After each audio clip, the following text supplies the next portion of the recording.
pontos.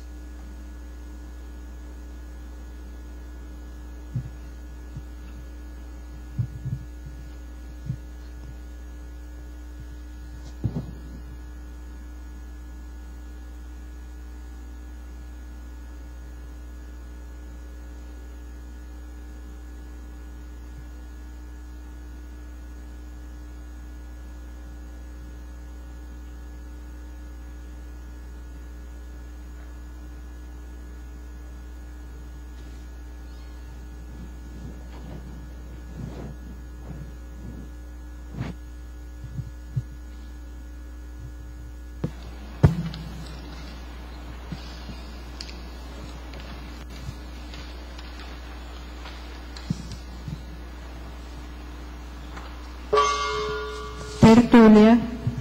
Meu boa tarde aí para todos.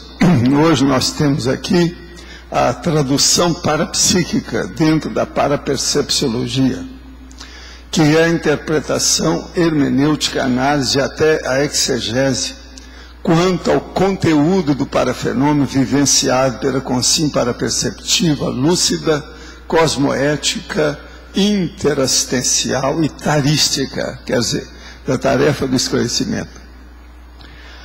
O translado das autovivências parapsíquicas, o desenvolvimento do autoparapsiquismo, o sensitivo na condição de tradutor parafenomenológico, a mensagem conteudística dos parafenômenos, o nível da intermissividade pessoal, o nível autoparapsíquico, a sutileza dos parafenômenos, a autovivência do estado vibracional profilático, a psicofonia, a psicografia, a pangrafia, a clarividência, a projetabilidade lúcida, a concretude extrafísica, a exposição dos parafatos, os extrapolacionismos parapsíquicos, a projeciologia, a projeciocrítica, a projeciografia, o alto desempenho evolutivo, o dinamismo evolutivo, o rendimento evolutivo. Tudo isso entra dentro da tradução parapsíquica que nós estamos chamando aqui. No fim, nós falamos, o nível da tradução parapsíquica pessoal começa a partir do acervo cognitivo mnemônico da consciência lúcida a respeito da comunex de origem da autoparaprocedência pré-ressomática. Quer dizer, o começo de tudo é a pessoa que lembra onde é que ela esteve antes de renascer. Você já pesquisou a qualidade da própria tradução parapsíquica? Então, universo, você é calouro, caloura, veterano ou veterana? Agora, ó, esse é o verbete 1118, 4 páginas, 44 logias ou sessões e 7 máximos. Eu não sei se bateu. Ah, é? Meu deu 44. Agora, eu quero dizer para vocês que a politicologia e a filiologia está fácil de aumentar. Você também achou 44? É. Então é 2-1, nós estamos ganhando, olha bem isso aí. Agora aqui pergunta, gostaria de saber se além da repetição existe alguma outra forma de qualificar a leitura das informações vindas do extrafísico? Sim, a primeira coisa é o seguinte, a repetição de você revivenciar aquilo é importante. Agora a outra repetição é você anotar para fazer comparações. E outra coisa é conversar.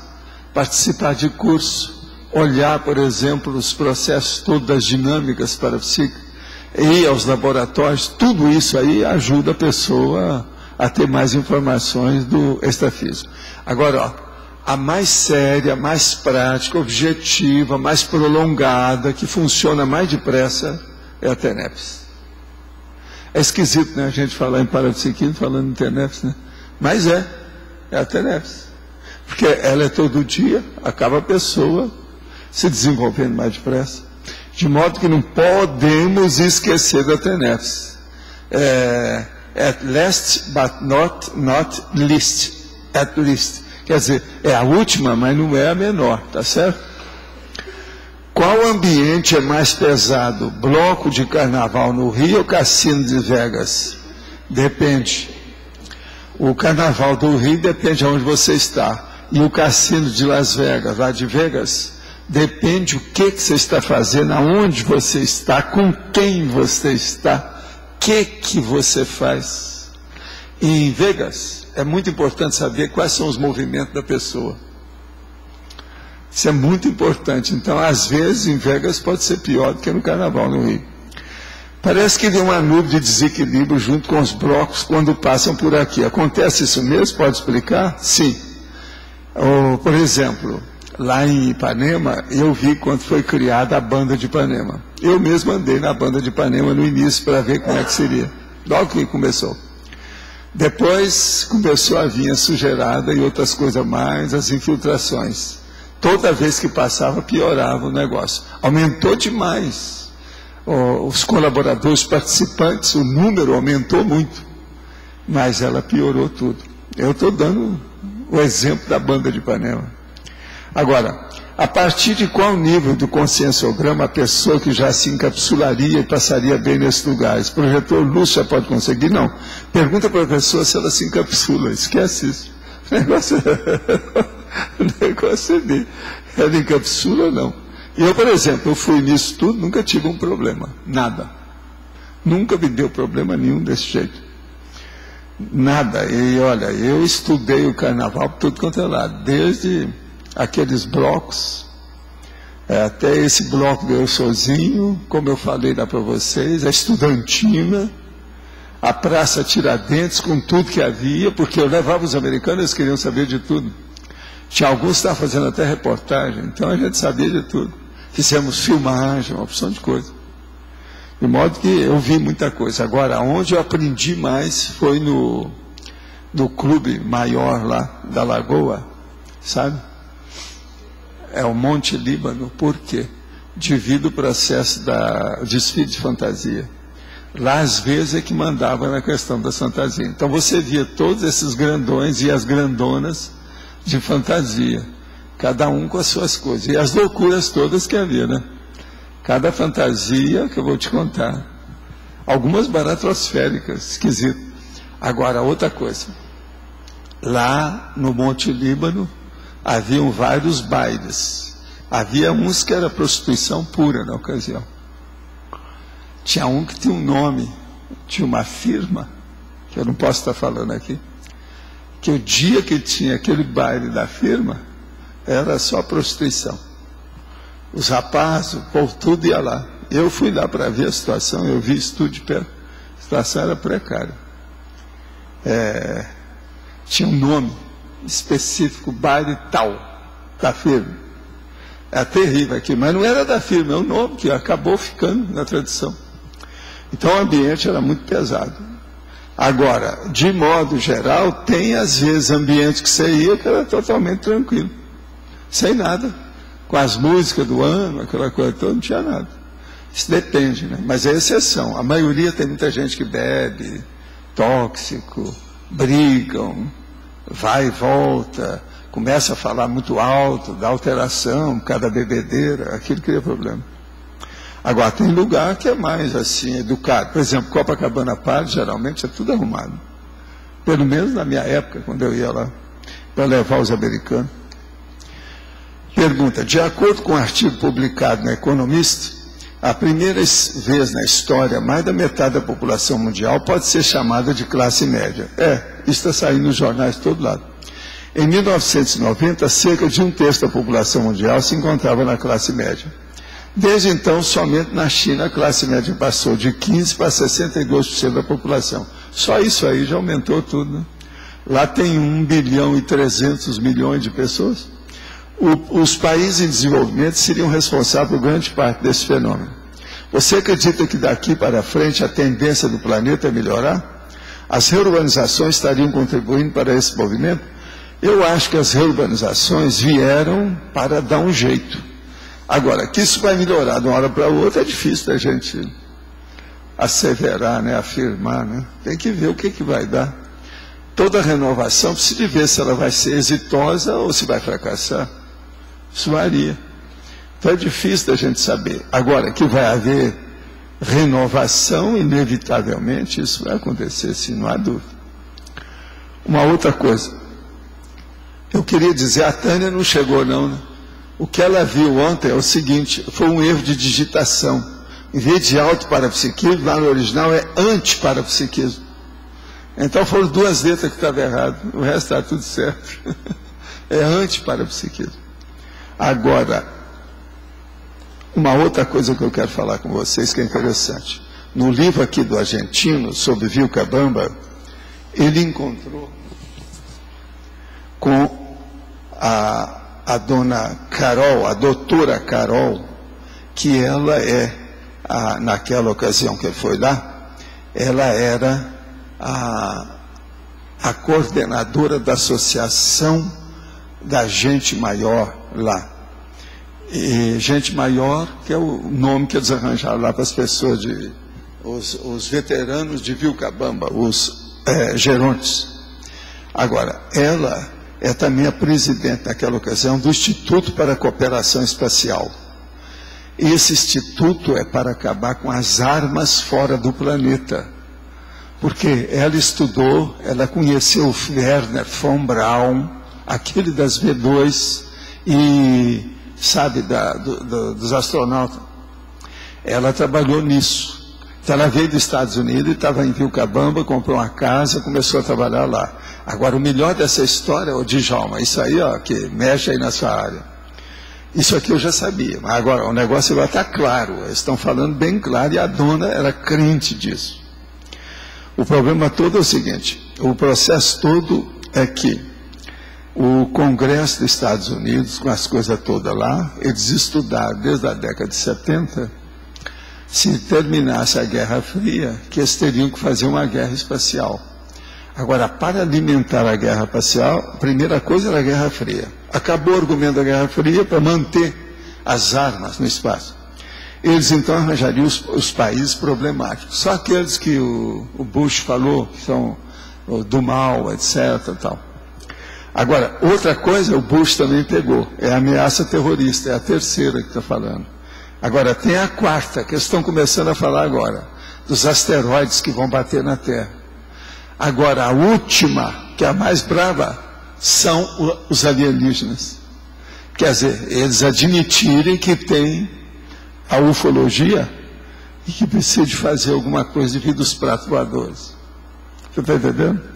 Então, veja, ela está falando aqui também que o von Braun já tinha falado sobre os campos magnéticos da Terra, que a astronave pode seguir isso. Eu já falo há muito tempo que o processo não é só campo magnético, não. É o problema da energia, mas da gravitação. Então é usar a gravitação para eles funcionarem. Isso é uma das hipóteses que eu sempre falei, desde de 1947, 48, 50. Essa é que era a ideia básica. Agora, aqui, ó, estão falando mais no campo magnético da Terra. Agora, que estavam esperando, e ela lá também fez um lugar, porque qualquer coisa poderia aparecer os maiores. Os maiores seriam os alienígenas, se aparecesse por aqui. Então, ela foi para Vilcabamba para preservar o ambiente, para ver essas coisas todas. Agora, tudo é o delírio belicista. Ele mesmo está falando isso aqui. O delírio belicista, essas coisas que eu falei lá, também no meu livro, lá, o Homo Sapiens Pacífico. Todo esse processo, vocês lembram que tinha uma guerra no espaço, né? Star Wars, aquele negócio todo. É justamente isso. Agora, eles aí fizeram uma organização para acabar com isso. Para mostrar a realidade que não deve ter arma fora da Terra. A Terra já tem arma demais, ainda vão fazer fora. Agora, isso parece cair um pouco. Mas, segundo o que está falando aqui, deve ter coisa ainda atrás, né, que ainda não foi resolvido claramente. Agora, o que é engraçado é isso. 5 coisas que eles arranjaram como pretexto para ter as armas fora da Terra. A última, os alienígenas. Essa é boa, né? Se precisar. E outra coisa, ele aí está falando mesmo que ela disse lá, que qualquer coisa joga a imprensa, que eles são as pessoas mais fáceis de ser manipuladas. E é mesmo. Falou da imprensa, eles querem vender, eles colocam tudo que aparece, né? Daí eles não falaram, o lixo espacial está aumentando cada vez mais. O lixo é agora, né? Que eles estão vendo mais, está aumentando mais. Houve um satélite que um encontrou com outro satélite, foi destruído esses dias aí também. Satélite Isso aí é outra coisa, o lixo espacial. Já tem gente muito preocupada com isso, né? Agora, essa semana estão falando muito nisso, todo lado aí. Agora, o que é engraçado é que o Jevaé, que é aquele nosso amigo que cuida lá da revista da ufologia, ele não falou nada desse homem aí, precisa de falar isso com ele. Eu já ajudei esses nossos amigos, participava com certas coisas com eles, eu sei como é que é. Ele ainda publica, a maior revista que tem sobre ufologia na Terra é essa do Jevaé, no Brasil. Esses dias ele trouxe que tem um médico que está fazendo implante, estudando os implantes que os extraterrestres fizeram nas pessoas. Tem médico com isso, diz que tem documento, diz que tem tudo. E eu não sei de nada disso, eu custo admitir. Nosso amigo aí que está estudando essas coisas, eu falei para ele assim, 3% desse negócio de ufologia deve ser verdade, 97% é fantasia. Mas pelo que eu li, o governo dos Estados Unidos, a antiga União Soviética, já tinha prova que havia... Está falando isso tudo aí. Todos esses que estão combatendo lá os negócios dos Estados Unidos falam isso. Mas veja, eu não vi nada. Uma outra coisa, em 1960, na década de 60, eu trabalhei com a turma da NASA. Eu tentei tudo para ver se via com eles, em Bethesda, em Maryland, em Silver Spring. Não vi nada. Na ocasião tinha, no meio deles, gente que admitia os UFOs, e tinha outros que não admitiam. E eram todos cientistas da NASA. Eu tomava uísque com eles lá, participava das coisas para ver, porque tinha que ver, fazer o social. Eu tenho a impressão que eles escondem por algum motivo, não sei porque. Os governos parece que tinham acesso a isso. Pois é. Agora é igualzinho também. Lá no ITA, tinha gente que admitia os discípulos lá, quando eu dei aula lá, que levava lá as coisas do Instituto. Tinha outros não, mas tinha uns que admitem. Tem muita gente que admite. Quem já andou demais de avião, quem já voou muito, acaba admitindo o processo extrafísico. E outra coisa, uma pessoa que voou demais acaba vendo mesmo objeto não identificado. Se não é identificado, há uma porção de suposições, tudo é possível. OVNI é objeto voador não identificado. Eles existem. Isso é um fato, é bobagem. Agora, se é extraterrestre, é uma coisa para a gente estudar, vamos ver. É bem possível que seja, porque está cheio. Agora, o que está piorando mais agora, esse negócio aí da aeronáutica aí, né, todo lado, mais nos Estados Unidos, é que a astronomia já tem muita gente lá dentro que admite que tem 100 milhões de planetas igual a Terra. Então como é que fica? Tem que ter. Alguém vai aparecer aí. É que eles não dão a mínima. Essa turma aí da astronomia falou que eles não dão a mínima, eles esnobam. Quer dizer, esses caras devem ter um bananal que é uma loucura. Eles dão banana para todo mundo. Está entendendo? Estão dando banana. Mas tudo é grandão, né? Grandão, grandíssimo, né? Grande demais. Não, vamos pôr a pessoa falando grande durante um dia inteiro. Grande, para mostrar o tamanho que é, da grandeza, senão não vai. É um trem. Então, esse é o comboio da vida, né? Comboio. Vamos ver o que dá. Mas agora, o que é engraçado é isso, né? Em Vilcabamba, a senhora vai para lá, isso tudo é baseado em fatos, o homem está falando a realidade. E tudo para falar esse negócio aí, que é um problema da Star Wars. Qual que é a instituição que você falou? Você lembra o nome dela? Não, tá tudo falando.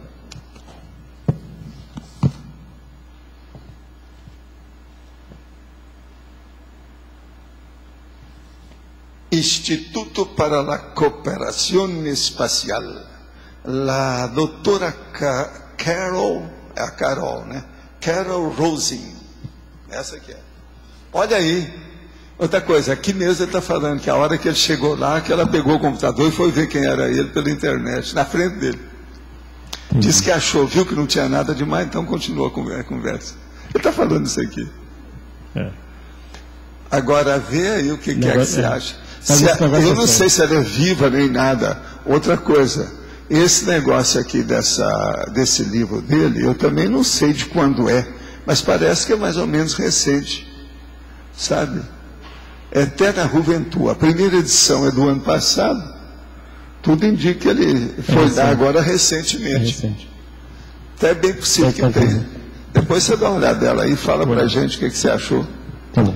Carol Rosin, que é o nome dela. Ela trabalhou com o Wernher von Braun, fala de uma firma que ela trabalhou na ocasião. E outra coisa, ele está falando aí que ela tinha mais ou menos uns 60 anos por aí. Mas está muito bem disposta e tal. Também, Vilcabamba, né? Todo mundo que vai para lá vira jovem, né? Só que tem, que ele ainda não falou até agora, que ninguém virou bebê e começou a usar a chupeta de novo. Isso eu não vi nada. Isso aí da ficção científica ainda não tem. Vilcabamba ainda não dá conta de fazer isso. Agora, no fim, quando eu acabar de ler o livro, eu vou falar umas coisas gerais do livro para vocês, só para a gente ter uma ideia. O livro é interessante. Agora, ele é muito enfadonho, o jeito de escrever. Ele escreve tipo literatura. Outra coisa, ele mostra que para subir uma montanha lá, para ver um dos caras lá dentro, ele levou um peso enorme de material, tudo quanto era projetor, filmadora, processo de máquina fotográfica, tripé, tudo isso. Mas o livro dele não tem nada. Eu escrevi lá. E cadê as ilustrações? Besteira. Usou tanta coisa, mas tem uma foto só dele aí, mais nada. Quer dizer, o cara fez literatura e outra coisa, fala demais na mãe e no pai, que são pessoas de idade, tudo no hospital. Isso ele faz para fazer média com os leitores. Quer dizer, o cara vai e volta. Não tem documentário, não tem nada assim? Não tem nada de nada. Ele não documentou nada. Agora, o processo está literário mesmo. Mas tudo indica que é real. E outra coisa, os argumentos dele como médico, porque ele é médico, esse cara, são corretos. Tem muita coisa correta. A gente assina embaixo. Ele não é bobo. Agora, o problema é que ele quis fazer um livro povão, né, para vender, né, tipo best-seller. Ele tem um monte de livro publicado por causa disso. Ele é literato. O cara entrou na literatice, ele vira, né? Torra. Aqui outra pergunta. A sinalética é uma tradução parapsíquica? Existem padrões cósmicos para alguma sinalética? Ela pode evoluir, mudar conforme o aprendizado ou são sempre novas conforme se desenvolve o parapsiquismo? Olha, não há dúvida que tudo que você vai examinar sobre parapsiquismo tem que ter uma tradução. A sinalética, quando a pessoa instala, ela arranja a sinalética, ela confia naquilo que ela vivencia, é uma tradução definida. Agora, que isso tudo evolui com a pessoa. A tendência da evolução da sinalética é a expansão. Tudo aquilo que era simples fica complexo e maior. Tudo que era pequeno fica grande. Tudo que tinha pouco resultado tem resultado maior. A sinalética sempre se expande. Eu sei por causa da minha vida. Eu era uma coisa quando jovem, hoje eu sou outra. Tudo expandiu. E outra coisa, acalma tudo. Tudo fica mais pacífico. Acalma tudo. Entende? Agora ele está falando lá dos viejos, lá, de Vilcabamba, diz que eles não tremem nada, igual eu. Tudo assim. Ninguém treme. É muito interessante. Eu vou fazer a listagem do povo que está lá. Como é que é? Agora, ele pegou a maioria dessas pessoas, tem 98 anos, 106, 127, 126. São só pessoas dessa idade. E outra coisa, uma agilidade danada, andando todo lado. Ninguém se queixa de nada. Alegre, cantam. É cheio de coisa. Agora, outra coisa, como tem uma montanha lá perto, para mim, a doutora Rosin, ela está falando sobre o povo que vive nas montanhas, esse negócio todo, deve ser também por causa dos alienígenas. Que a montanha lá tem mais de 2.000 metros. Tem um cara, já da certa idade, que sobe e desce todo dia, porque ele fez uma plantação lá em cima. São 2.000 metros.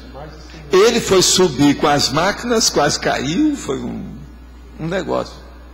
Então, e o cara está lá, subindo e descendo. Quer dizer, diz que é uma vergonha, né? Encontrar com esses velhos lá, envergonha nós todos. Professor, o senhor já chegou a alguma conclusão em relação se há autodiscernimento e autolucidez nessa população? Não, não tem nada, ele mesmo fala. Nada, não. Ele fala até em animalitos. Uhum. Ele não fala diretamente para ele, mas diz por outras coisas que você pega que é isso. São animalitos, porque eles vivem espontaneamente pela natureza. maioria não tem instinto, educação, não tem higiene. Por exemplo, o médico que está lá, que é o principal deles, ele atende mais verme na barriga do povo. E o pior da história, ele falou que combate os vermes, mas que às vezes a pessoa piora depois que sai os vermes. Então, os caras estão totalmente dentro da natureza. Você está entendendo? Então, ele vive igual barata, bichos, né? Igual rato, a mesma coisa. Então, sob esse aspecto, não tem jeito. Agora, eu vou ver se faço depois uma comparação entre Vilcabamba, com as coisas que eu tenho anotado nesse livro, e Foz do Iguaçu. O que é que tem a favor, o que tem contra? Você está entendendo? Por exemplo, nós aqui temos mosquito. Eles não têm mosquito lá.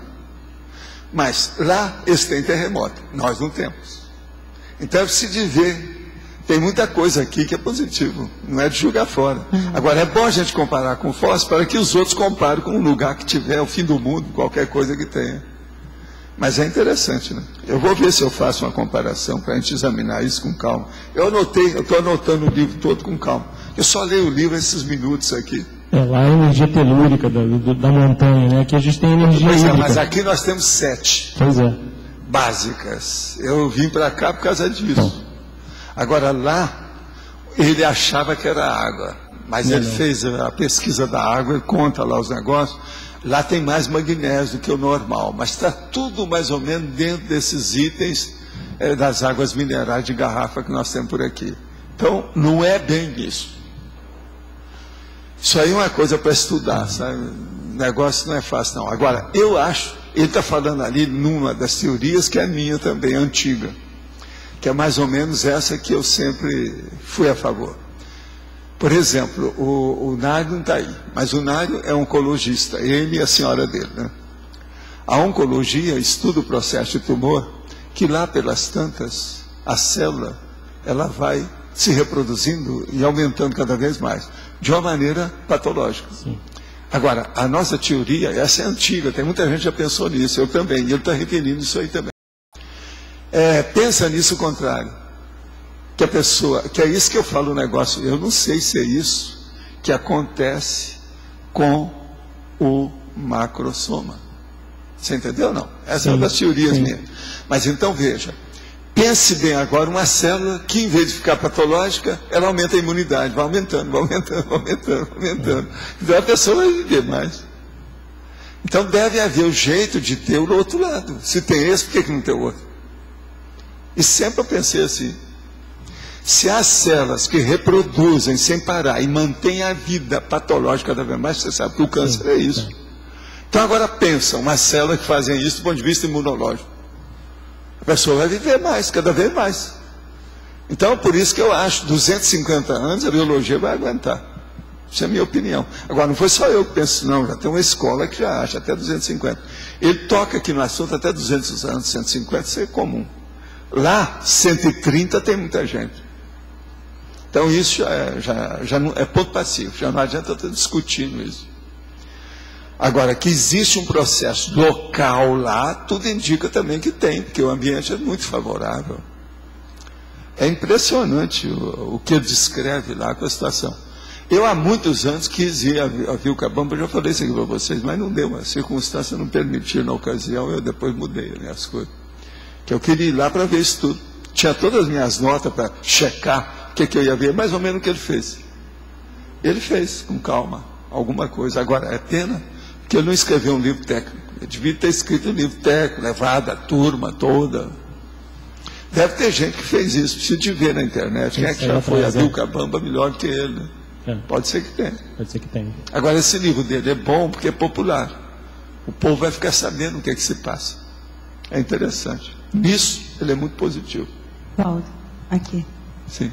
Queria saber assim, até que ponto o contato com cheiros de produtos químicos, tinta, esse processo tudo todo... isso faz mal. Tá, mas ele explica isso tudo aí. O parapsiquismo que eu queria saber, até que ponto que isso prejudica o parapsiquismo? Que eu já vi você falando sobre isso. Não, prejudica tudo.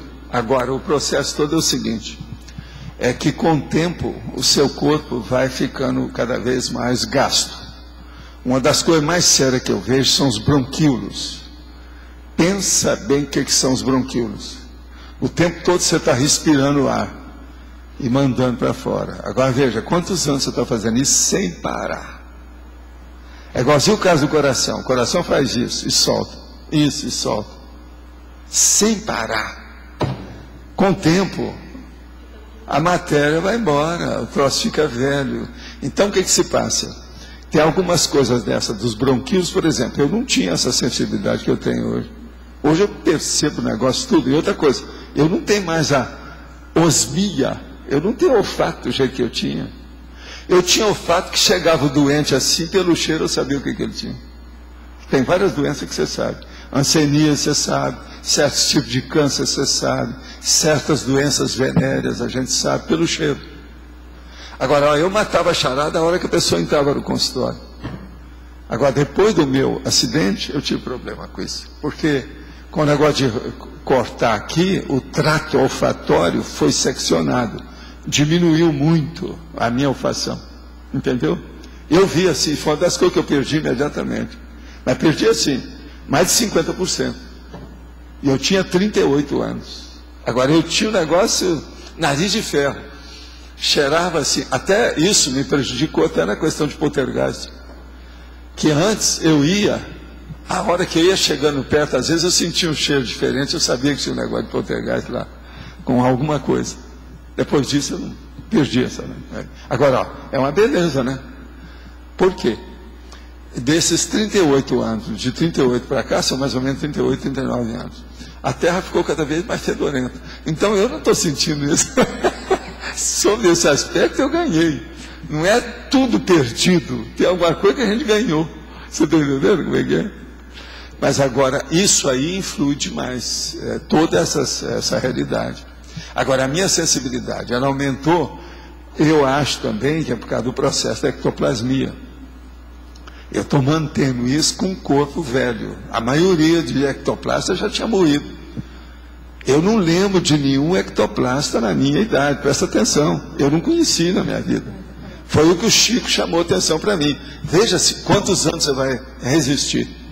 Você vai aguentar nesse nível que você está. Porque também o Chico não conheceu ninguém, todo mundo morreu mais cedo. Eu já vou chegar aos 77. E outra coisa, eu estou mexendo com a energia aí. Ó. Se eu começo a mexer muito, fica tudo branco comigo. A ectoplasmia funciona, que, ó, é impressionante, isso a qualquer hora. Porque você tem organização, né? Não, não é organização. Eu, para mim, é porque eu criei o modo de vida, né? Eu me habituei com isso, o corpo está habituado a essa coisa toda. Mas, por exemplo, a sensibilidade do corpo já não tem mais a mesma resistência que havia. Então, isso muda. A gente começa a ficar transparente, ó. Isso aí muda. Quer dizer, o psicosoma está querendo aparecer. Está transparente. Isso aí é um problema. Como é que é esse cheiro de poltergeist? Você pode falar alguma coisa sobre isso? Como é que você sentia? O que que... Eu sentia que tinha alguma coisa. Às vezes, aquilo tinha relação. Por exemplo, se você sente um cheiro de queimado, pode ser o processo de poltergeist. Não é nada de umbanda ou de fumo, não. É de queimado por causa de incêndio. Tem poltergeist que tudo é na base de pegar fogo. Você está entendendo? Tem uma opção de coisa nesse sentido. Outra hora, a gente sente um cheiro que é um processo de ectoplasmia. Você está entendendo? Que você nota direitinho que tem alguma coisa ali. Que existem alguns processos que têm relação com o processo de ectoplasmia, na hora que vai mexer. Se você sente aquilo, a gente nota. Mas, por exemplo, eu sinto hoje ainda, eu estou com o nariz ainda mais ou menos bom, para certas coisas químicas. Por exemplo, o cheiro de peixe morto, essa coisa toda, isso a gente não perde. Tem umas coisas que a gente não perde. Você está entendendo? Por exemplo, se eu vou numa feira, a feira já foi embora, eu sinto o cheiro que ficou lá. Essas coisas não tem jeito. Quando o nível é muito forte, eu não perdi. Mas existem alguns ingredientes químicos que eu estava habituado a ver devido ao poltergeist. Isso aí eu já não tenho tanta percepção do jeito que tinha. Mas, em compensação, eu tenho outras, né? Eu consegui compensar as minhas coisas. O processo de encapsulamento, o problema de mexer na Dimener, a esterilização que eu tenho hoje é muito maior do que era antes. Eu estou muito melhor do que eu era aos 38 anos em matéria de parapsiquismo, pelas minhas coisas que eu sinto. Eu comigo, eu para mim, entende? Muito mais. O senhor falou sobre essa questão da sinalética, né? Então, a tradução parapsíquica, pelo que eu entendi, ela é um preâmbulo para você conseguir entender bem a sua sinalética. Mas ela não é bem isso. A tradução é o seguinte: que cabeça que você tem para interpretar o fenômeno? E fim de papo, seja o fenômeno que for. Aí é que é o negócio. Você é tradutor de quê? Qual o seu nível? Porque o processo é o conteúdo. Adélio, você já viu eu falando aqui quantas vezes sobre conteúdo? O negócio é o conteúdo do fenômeno, é o que acontece, da ocorrência, do acontecimento. Qual a mensagem? Qual é o conteúdo? A pessoa tem que interpretar isso. Se ela não tem experiência, maturidade, vivência, traquejo, não adianta nada. Então, isso que eu estou falando é a base para todo mundo aqui, que quer desenvolver parapsiquismo. Tem que estudar isso. Qual é o seu nível de tradução do conteúdo do fenômeno que você vivenciou? Olha lá o que você escreveu. Outra coisa, se você escreveu alguma coisa há 10 anos, há uma década aí para trás, olha agora. Melhorou a sua observação? Ela está mais densa, mais profunda? Ela está mais de acordo com os parafatos e os parafenômenos? Isso é muito sério. Ela é, de certa forma, a base para o processo evolutivo. O nível de Agora, a sinalética. Uma pessoa que desenvolve a sinalética, é o fenômeno consigo mesma, ela vai melhorar demais a tradução. Ela vai ser a grande tradutora da mensagem. Entende? Ela é a grande tradutora para si. Mas ela vai ser para as outras coisas, porque ela vai desenvolver. Quem entende o fenômeno consigo, pode entender com os outros. Você está entendendo como é que é? O caminho é esse, é o processo de comparação, de associação de ideias. É o diagnóstico. Você está começando a entender. A sinalética não é bem isso. Mas a tradução, ela está íncita em qualquer análise fenomênica. Ela está lá dentro. Não pode fugir disso. Tem lógica para você? A sinalética seria uma especialidade, Não, a sinalética seria a vivência real da consciência. Vivência real. Você não é mais nem a raposa e nem a garça, que a gente está vendo lá no filme, sabe, ô Mário? Nós não somos mais isso, nós somos consciência, sem corpo. A gente está com corpo, temporariamente estou de corpo, mas eu não sou corpo. Presta atenção, eu sou consciência. Isso é que nós temos que entender. Então veja, é muito importante estudar o conteúdo dos fenômenos. É porque vai levar a hiperacuidade, a autoconscientização multidimensional. E o discernimento evolutivo máximo, que é o serenão. Discernimento evolutivo máximo. Nós estamos engatinhando com tudo isso. O caminho é esse. Pessoal, sim. Aqui. Dentro desse contexto da frase enfática, o senhor podia explicar um pouquinho melhor para mim? O nível da tradução parapsíquica pessoal começa a partir do acervo cognitivo mnemônico. O que é que você lembra, por exemplo, dos seus processos, as suas retrocognições? O que você tem de conhecimento generalizado do cosmos? Agora, da consciência lúcida a respeito da comunex de origem, quer dizer, qual é a sua autoparaprocedência? Você veio de onde? Por quê? De que modo? Gente, o que é que eu estava falando para vocês aqui sobre o problema aí agora? Foi ontem? É isso. Coincidiu aqui que vocês escolheram o negócio. Aqui tem sempre as coincidências, né, filho? Está sempre batendo junto. Mas é o problema aí que você estudou lá. Vocês fizeram isso agora. Que é o processo de ver.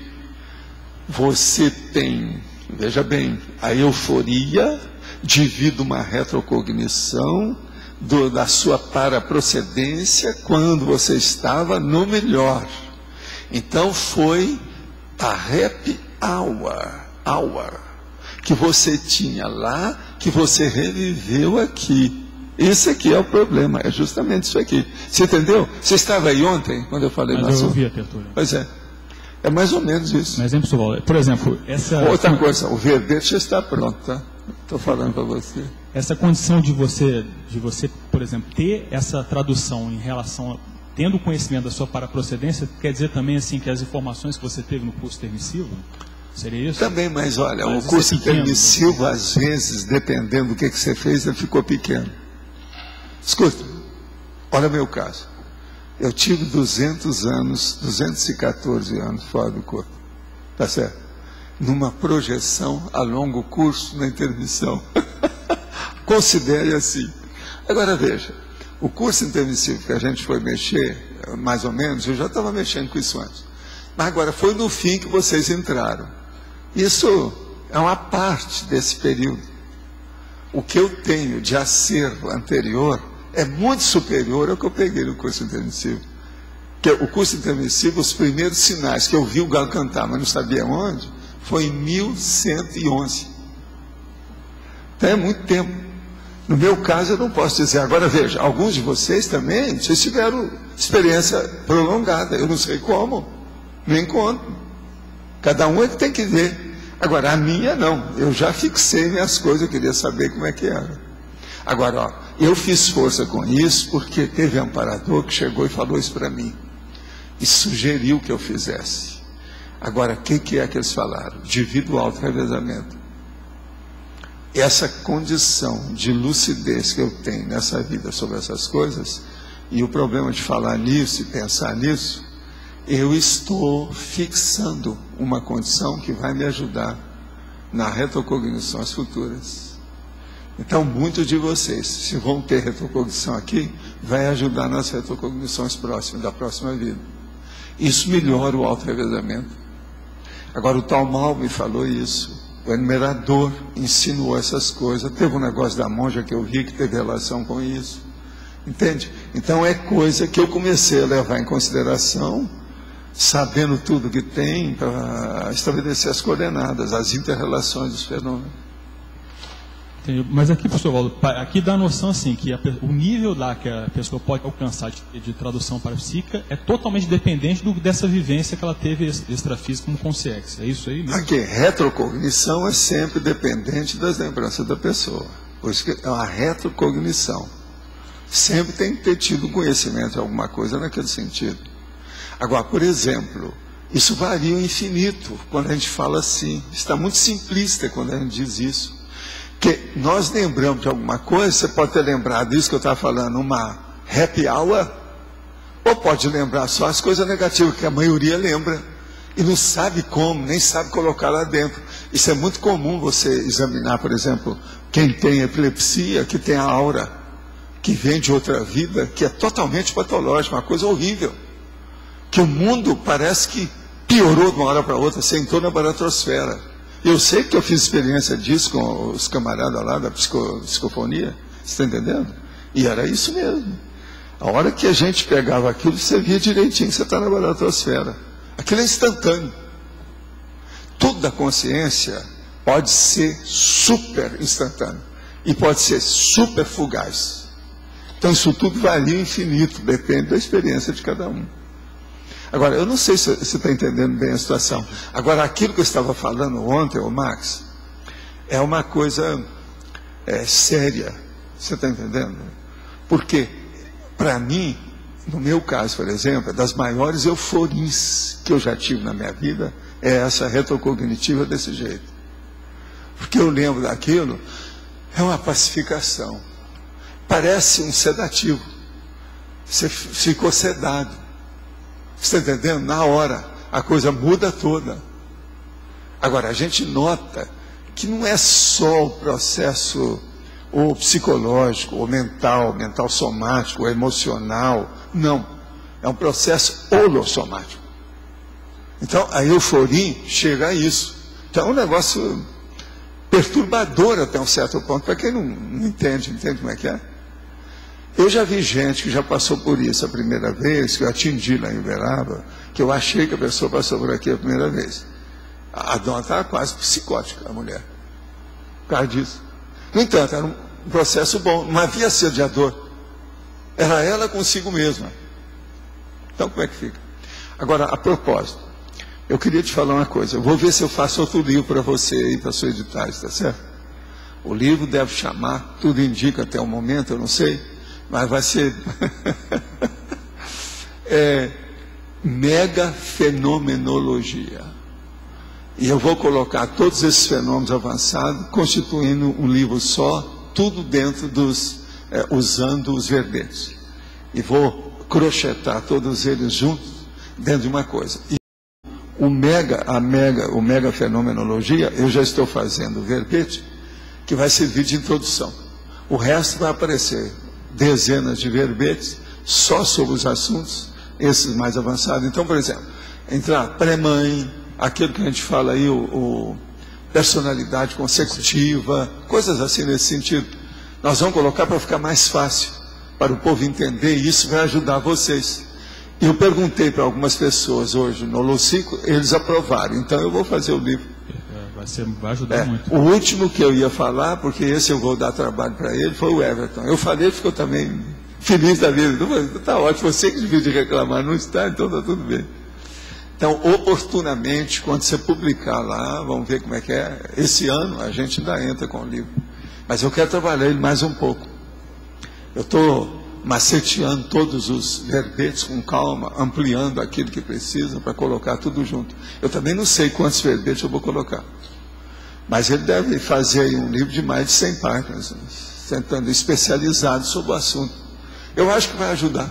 O que já tem já de material de verbete já daria para um livro mais de 200, 300 páginas. Né? Não, mas eu não vou pôr tudo que não interessa. Eu quero colocar filé mignon para a pessoa se concentrar naquilo. Você não acha? Para ajudar o povo que vai estudar, não é isso? Eu não posso pôr muitos, não é bom. Você sabe que eu já fiz livro assim, né? Dos 700 eu peguei um e fiz o resumo para o povo, que é aquele que tem, sobre conscienciologia, aqueles temas da conscienciologia. O que é, aquilo foi feito. E os testes também, foi tudo feito desse modo. Foi gente que pediu para eu fazer os livros, que foi livro a pedido. Esse agora, porque muita gente está falando desse negócio de fenômeno, isso já vem, esses últimos 3 anos, nós já falamos isso aqui antes, né? Faz uns 3 anos que essa conversa está assim no ar, todo dia sai. Então agora, ontem eu estava pensando devido a esse caso aí, vamos colocar então mega fenomenologia, porque envolve a parafenomenologia, está entendendo? A fenomenologia em si. Eu vou mostrar a cognatologia maior do que aquela, porque tem um desses verbetes que tem 27 vocábulos, mas aquilo é pouco, eu tenho muito mais do que aquilo. Eu vou pôr tudo junto, tirar do verbete e colocar nas outras coisas onde precisa, para clarear mais o assunto, dar uma cosvisão da parte fenomênica. Eu acho que vai ajudar. Não é uma boa? Não tinha um também que o senhor tinha falado com a parte de estilo que o senhor estava desenvolvendo também? Não, a estilo é sobre forma, isso tem muita coisa. Nós temos eu tenho fórmulas redacionais, mas isso aí é um livrão. Mas esse aí isso aí eu quero ver se eu faço verbete ainda com calma, para a gente ver o que é. De vez em quando eu já estou trazendo alguma coisa. Também, né? Eu vou trazer uma ou outra coisa de forma que precisa, que são mais urgentes. Né? Eu vou trazer como verbete. Agora, esses formas redacionais é um livrão. Isso já está feito há muito tempo. Mas não serve para eu publicar agora do jeito que está. E nem quero. A gente tem que esperar mais um pouco. Mas pode falar. Oi, professor. Eu estava refletindo a respeito assim, de como a gente pode aprofundar a tradução parapsíquica. Porque muitas vezes a gente tem um fenômeno e de imediato a gente faz uma leitura ali, mas não chega a aprofundar. Eu tive uma experiência... Aprofunda. Domingo, eu queria... O problema é esse, está faltando é aprofundar. A maioria é assim. Eu queria relatar a experiência para que pudesse ajudar a pensar. Eu tive, durante algumas semanas, como acompanhante terapêutico de um amigo, né? E ele dessomou no sábado, né?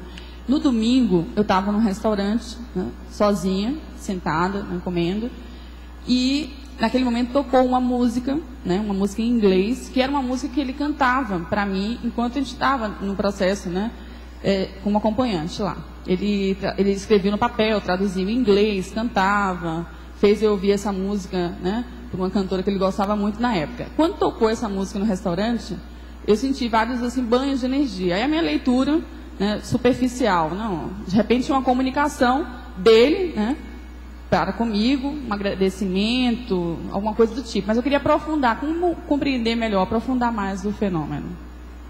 Sei, agora o problema é anotar isso tudo que aconteceu, aquilo que não sabe o que é. E dizer com o tempo, fazer as conotações, associações de ideias, fazer as interações. Isso aí é muito assim vago. De início a coisa é muito vaga, mas essa vaguidade ou vacuosidade, você está entendendo? É difícil para a pessoa, porque ela não dá valor. Então ela escreve por cima, sabe, muito superficialmente, ela não aprofunda. Aprofunda tudo que você viu e anota tudo, mesmo aquilo que você acha que é secundário e bobo. No dia é bobo, daqui a um tempo não vai ser. Aquilo tudo tem sua razão de ser. Tem que guardar, não tem jeito. Você está entendendo? Agora uma coisa só para... Ô Flávia, eu comecei a falar os negócios da química, mas não expliquei o que é. Uma das coisas mais sérias que tem chama ozônio. Ozônio, com jeito, a pessoa sente o cheiro. Isso mostra o processo de poltergeist, porque tem ectoplasmia. Aonde aparece ozônio demais, no natural, que não está mexendo com ozônio, é porque tem ectoplasmia. Isso é uma das coisas que tem relação com o processo de efeito físico. Estou só te falando, isso aí, por exemplo, hoje eu não sinto mais ozônio do jeito que eu sentia. Às vezes eu ia chegando no lugar, falava assim, ó, aqui tem poltergeist, vamos examinar o que é. No meio do mato, por causa de processo de ozônio com outras coisas nesse sentido. Hoje eu não tenho tanta capacidade para isso. Professor, a pangrafia, ela seria tipo um fenômeno auge, um fenômeno mais alto nesse sentido, em termos de tradução ou não? A pangrafia em si? Não, a cosmoconsciência que é o pior que tem. Pangrafia ainda é muito terra a terra. Agora a cosmoconsciência não, é consciência, consciência, o negócio é terrível. Não é mais crosta a crosta, é consciência, consciência.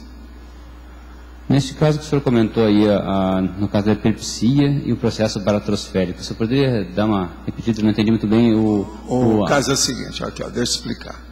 Eu queria saber, porque tinha um processo do meu irmão e tinha um monte de gente que eu atendia. E aquilo já vinha, eu estava encasquetado com isso, porque eu tive colegas na minha infância também que era epilético. Então, aquele negócio de cair a pessoa na rua, aquele negócio todo, aquilo criava um problema danado. Eu queria saber como é que era. Então, quando eu comecei a desenvolver mais o processo da psicofonia, para ficar incorporado, para a consciência comunicante chegar e falar através de mim, a gente tinha uma reunião. Essa reunião era muito bem falada, muito séria. Tinha gente que nós mesmos fizemos, a equipe, tudo escolhido, as mesmas pessoas, durante muito tempo. Nessa, então, eu podia confiar e fazer as coisas. E outra coisa, eu não estava dirigindo a reunião. Eu era um dos médiuns psicofônicos. Quer dizer, de incorporação. Você está entendendo? Então, o que eu fazia? No meu processo do consultório, quando eu via que tinha uma consciência dessa, uma consciência, eu pegava aquela que morreu. E o tal mal me ajudava. E aquilo ficava comigo. Eu fazia um acoplamento, fazia o encapsulamento dela comigo, e eu começava a segurar a coisa para a reunião à noite, às 8 horas da noite. Agora, teve dia que eu tinha que anular as coisas que eu ia fazer, porque aquilo me anulava. Eu ficava entregue às baratas. Porque eu estava entregue ali, não podia estar mexendo com outras coisas. Outra coisa, se eu fosse mexer com alguém, aquilo podia se comunicar. Uma pessoa que não tivesse assimilação, eu poderia fazer mal para outra, porque eu estava representando o cara que morreu com epilepsia. Você entendeu? Agora, o que se passa? Com isso, durante algumas horas, eu começava a ver o que ele pensava. Aquilo, eu fazia assimilação. Daí a pouco eu tinha todo o micro-universo consciencial dele mesclado com o meu. Agora, é uma coisa horrível. Tinha coisa... Então, a primeira coisa que tinha, que eu observei isso, que eu vi vários casos desses. Mas a primeira coisa que tinha é o seguinte, você começa a ter uma lembrança que não tem espaço ou inserção para você colocar a lembrança. Aquela lembrança não diz respeito à sua vida. Ela não é sua. Por quê? É de outra vida. E no caso ali ainda era pior comigo, que era do outro cara. Você está entendendo? Eu trabalhei com vários, foi mais ou menos uma meia dúzia. Agora, por incrível que pareça, todos eram homens. Tudo homem. Foi os que eu achei na ocasião lá que apareceram. Mas agora, por exemplo, tinha uns que mesmo depois da reunião, ele ainda ficava perto de mim, porque ele começou a melhorar demais. Aí ele virou consenera. Aí as consciências deixaram, não deixa. Teve um que eu lembro que ele ficou 3 dias comigo depois da sessão. Você sai na quarta-feira. Ele ficou na quarta, quinta, sexta, no sábado que eles tiraram ele, que ele foi embora. Aonde eu ia, ele estava perto. A consenera, ele se sentiu bem, que aquilo melhorou. o cara de uma maneira total. Agora, então você veja, o problema da epilepsia, no caso, é um processo da paragenética, num caso desse, epilepsia gramal, a síndrome convulsiva gramal. Por quê? Veio de vidas anteriores, pegou aquela vida dele e aquilo vai seguindo. Então tem gente que pode ter tido epilepsia em 2, 3 vidas em seguida. Isso tudo são as conclusões que eu fui tirando, vendo as coisas como é que era. Agora, por exemplo, existe um fator de lembrança na hora que a pessoa lembra que é uma coisa horrível. Como se, por exemplo, teve um cara desse que tinha matado uma pessoa. A partir daquele momento do assassinato, houve o problema daquela consciência em cima dele. Então, tudo piorou para ele. Agora, ele lembrava disso dia e noite. O tempo todo só aquilo. Agora, a hora que eu entrava para sentir aquilo, eu com a minha vida harmonizada, tudo tranquilo, não matei ninguém, nem mosquito, não tinha nada. Quando vinha aquela coisa, mas um negócio horrível, é inenarrável. Você está entendendo? É aquilo que eu falo, indizível. Entende? O nome que eles gostam de usar na literatura é inefável. É uma coisa inefável, não dá para você expor, mas geralmente o inefável é a coisa boa. Agora, nesse caso aí, é a coisa ruim. Mas é terrível. Esta condição é uma condição onde o caso de epilepsia ele é mais grave, vamos dizer assim. Pode ocorrer epilepsia? Não, eu penso que é assim com um monte de casos da psiquiatria. Tem muita coisa. Todo mundo que está em surto muito forte, troço do passado, deve ter isso. Agora, a epilepsia é um caso óbvio. Quem tem aura epilética, gramal, porque existem muitas gradações de epilepsia. Estou falando essa que é a pior que tem. Gramal, grande mal. Você está entendendo? Essa que dá contrações tônicas e clônicas. Que a epilepsia tem a questão do uso dos hemisférios cerebrais também, né? Tem, mas isso aí é quando tem irritação. Mas veja, para mim isso vem do outro cérebro. Então aquilo já vem. Agora, tudo por quê? Devido a um processo emocional, alguma coisa que aconteceu, que criou aquele trauma. Você está entendendo? Agora, ó, eu lembro bem do negócio, a hora que eu ia indo aquele negócio, a condição interna da baratosfera na pessoa é de morte. Não há dor nenhuma que se compare a isso. Isso é pior do que qualquer dor.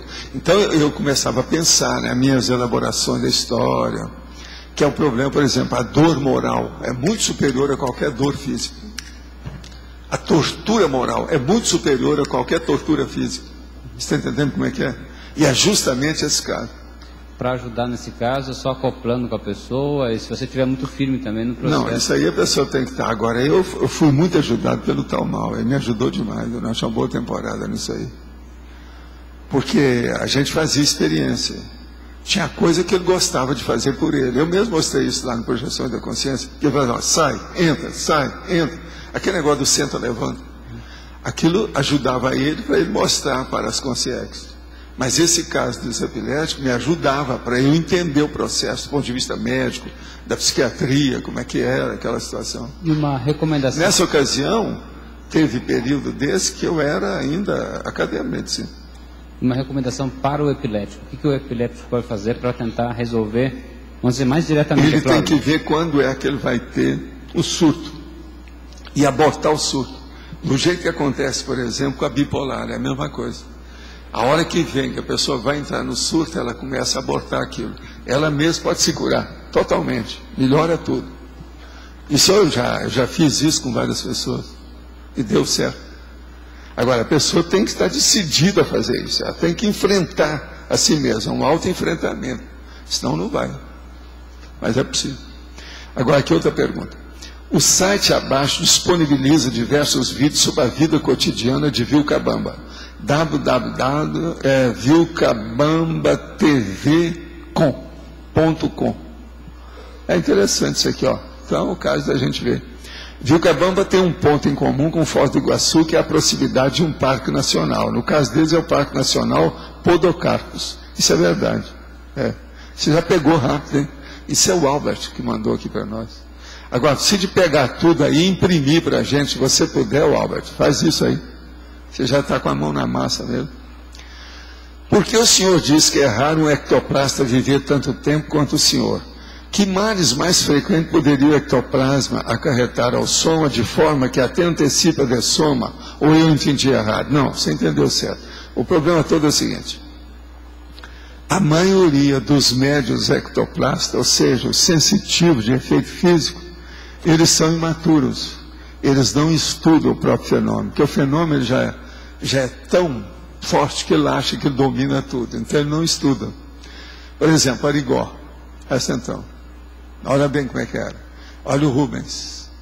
E um monte deles no Brasil, esse povo, tudo que aparece aí, a maioria da minha época, eu estudei cada um deles. Todo mundo foi assim. A maioria já morreu.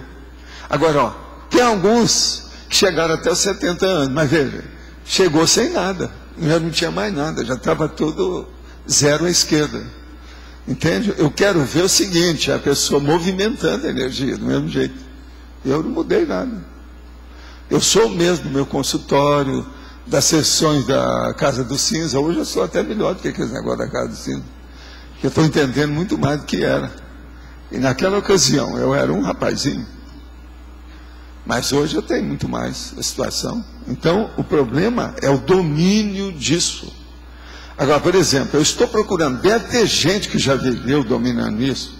Um cara que eu sei que dominou, mas que a gente não tem documento, eu já falei aqui quem era, vocês sabem quem, né? Esse eu tenho certeza. Apolônio. Apolontiana tinha isso. Mas agora, veja, naquela ocasião, quanto tempo já faz? 2000 anos, como é que a gente vai saber o que é que se passou?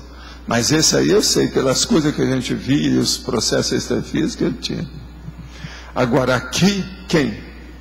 Por isso que eu fui sair por aí estudando tudo quanto era médium, no Hawaii, nas Filipinas, no Oriente, na China, no Japão, New York, Hollywood, Europa, até, vocês sabem que até em Paris eu vi, né?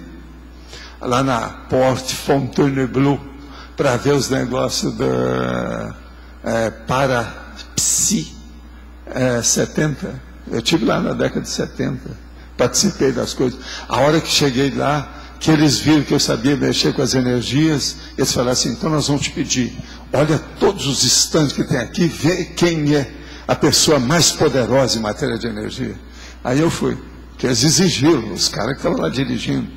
E outra coisa, os franceses gostam muito de fazer a apresentação dos negócios, né? Tipo alemão, né? Da época dos nazistas.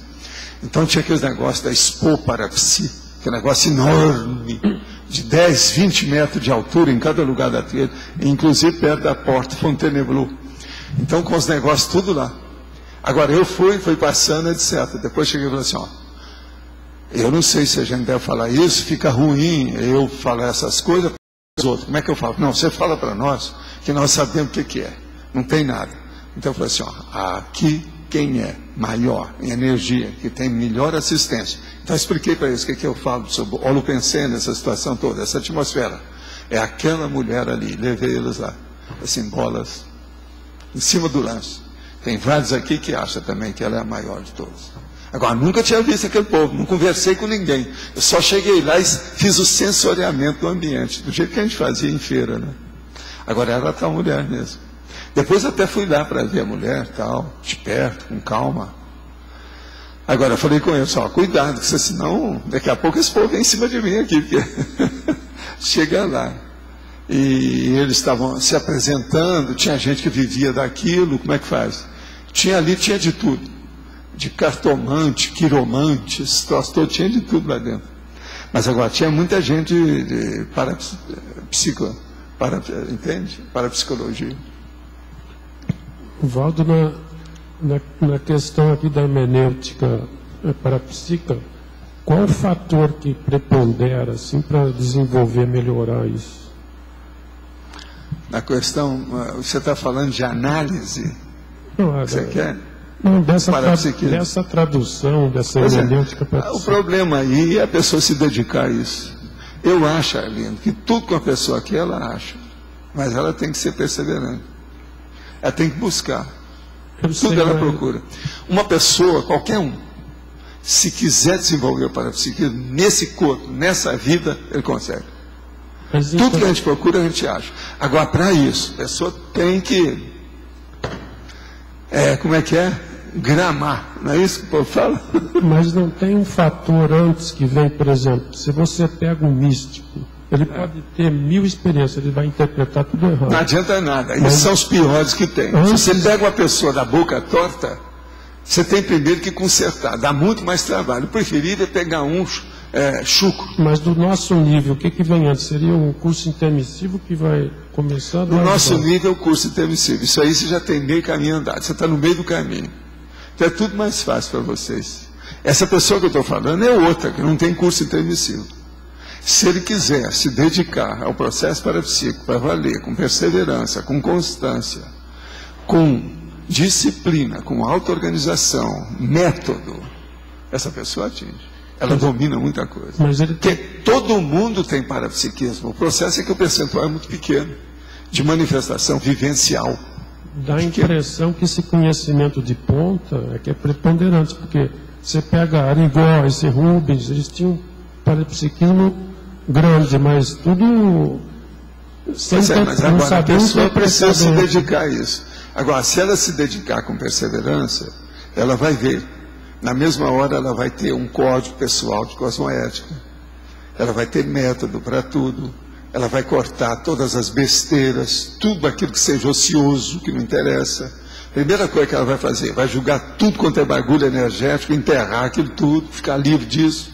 Ela vai purificar a vida dela em todos os setores. E não é uma purificação de santo, é uma purificação de autodiscernidor. Uma pessoa que está sabendo o que está querendo. Isso muda tudo. Você entende? É isso que eu estou falando. Agora, uma pessoa que queira isso, ela vai. Então, o problema nosso é de intenção e determinação. Você determinou, acabou, sai de baixo. Por isso que eu falo, a coisa mais séria é o javali. Desses bichos todos, não é o leão que manda, é o javali. Para mim, o javali é que é o mais bravo deles, que é o mais temoso, é aquele que marcou. Entende? No nosso nível, nós temos que ter bastante experiência junto com discernimento para começar a interpretar. Não, o nosso nível aí, o que a gente precisa mais é regular aquilo que a gente sabe. Em primeiro lugar é isso. Assentar o que nós já trouxemos. Examinar tudo que a gente recebeu. E daí, ver qual é o próximo passo. E colocar prioridade nisso. Tem muita gente aqui que ainda não tem prioridade. A hora que a pessoa começa a fazer trabalho em 12 lugares diferentes, ela não tem prioridade. Isso é dispersão. Não há nada que me convença que 12 coisas que a pessoa esteja fazendo esteja certo. Alguém aí quer defender isso? Não pode. Não, Marco, não dá, né? Você não acha? Você que é o homem da administração, da gestão, não dá. É muita coisa. César, você que é... E, vocês dois aí. Aí tem 3 aí que mexem com isso. Não tem jeito. Uma dúzia é muita coisa. Está entendendo? Agora aqui outra pergunta. Além da técnica baseada na circulação fechada de energias, quais são as outras maneiras conhecidas para alcançar o EV? Olha, é exteriorizar a energia. Exterioriza o que você puder. Você vai começar a saber. Na hora que você exterioriza, aquilo tem que passar por você. Na hora que passa, você começa a classificar, a observar, a investigar o que está ocorrendo no seu micro-universo consciencial. A sua psicosfera começa a aparecer. Eu faço assim, com a energia. Eu sei tudo o que tem. Deu como se fosse um baque enorme de energia em tudo que eu tive aqui, por causa da minha vontade. Aquilo saiu, pegou aqui, foi assim. Eu sei tudo. Então, isso aí a pessoa tem que localizar, identificar, saber com calma. Agora, eu posso mexer na movimentação, nessa mobilização da energia o tempo todo, com a minha vontade. Qualquer um faz isso. Então, isso aí precisava de ver como é que a pessoa faz. Exterioriza a energia, começa a mexer. Outra coisa, aonde você está? Você deve estar vendo isso aí. Eu vou mandar energia para você aqui agora. Olha só. Eu vou mandar para determinado chakra seu. Urubu serva agora, nesse instante. Olha só.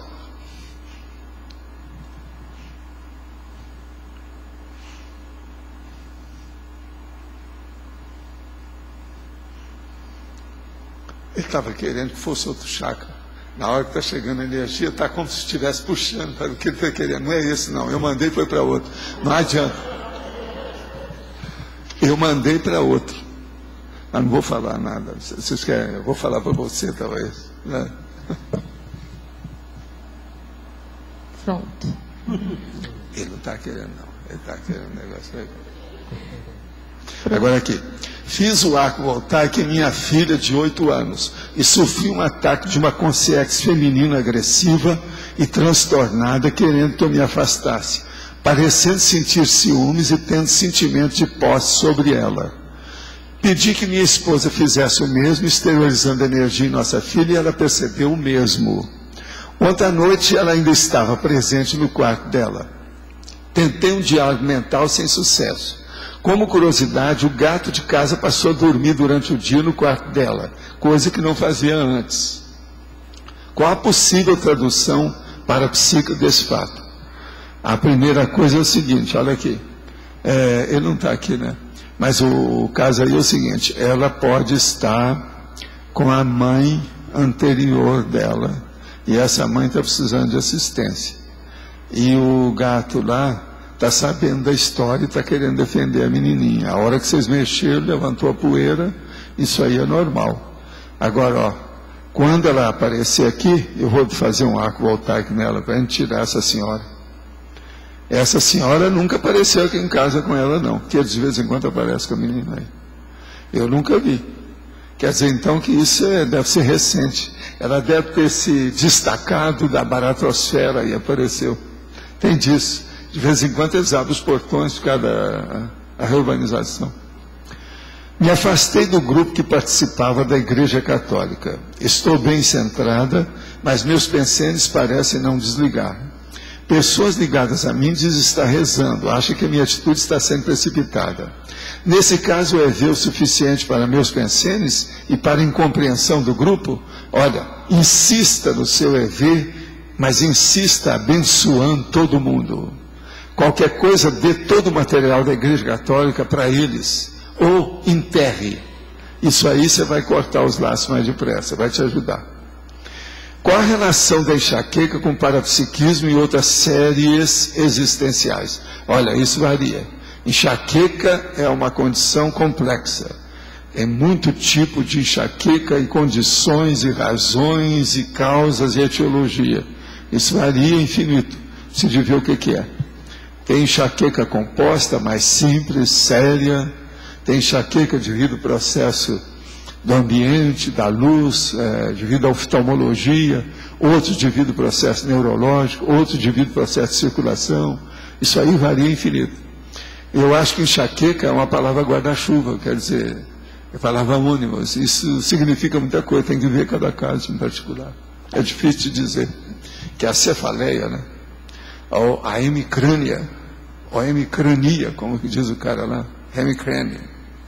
Mas, Rosa, pode falar, Rosa. Professor, vou voltar um pouquinho sobre a epilepsia. Eu gostaria de entender o processo parafisiológico.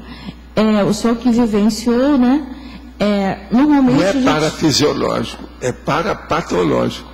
Sim, mas da parafisiologia do cérebro. É a fisiologia, mas patológica. No caso. Então, eu queria saber o seguinte: o que informa, na maioria, é que existe sempre a presença de um assediador que ele faz, amplia todo o processo. Não, né? Eu também pensava assim, mas não acho que seja não. Escuta, eu estudei isso na década de 50 para 60, há muitos anos. Depois disso tive muita experiência para ver as coisas todas com gente. Agora, o problema todo é o seguinte: às vezes tem um assediador, no início, é aquilo que começou a desencadear as crises, mas depois devido à fixação da recordação, da retrocognição, do surto, daquela crise, o trauma que foi criado, aquilo fica com a pessoa.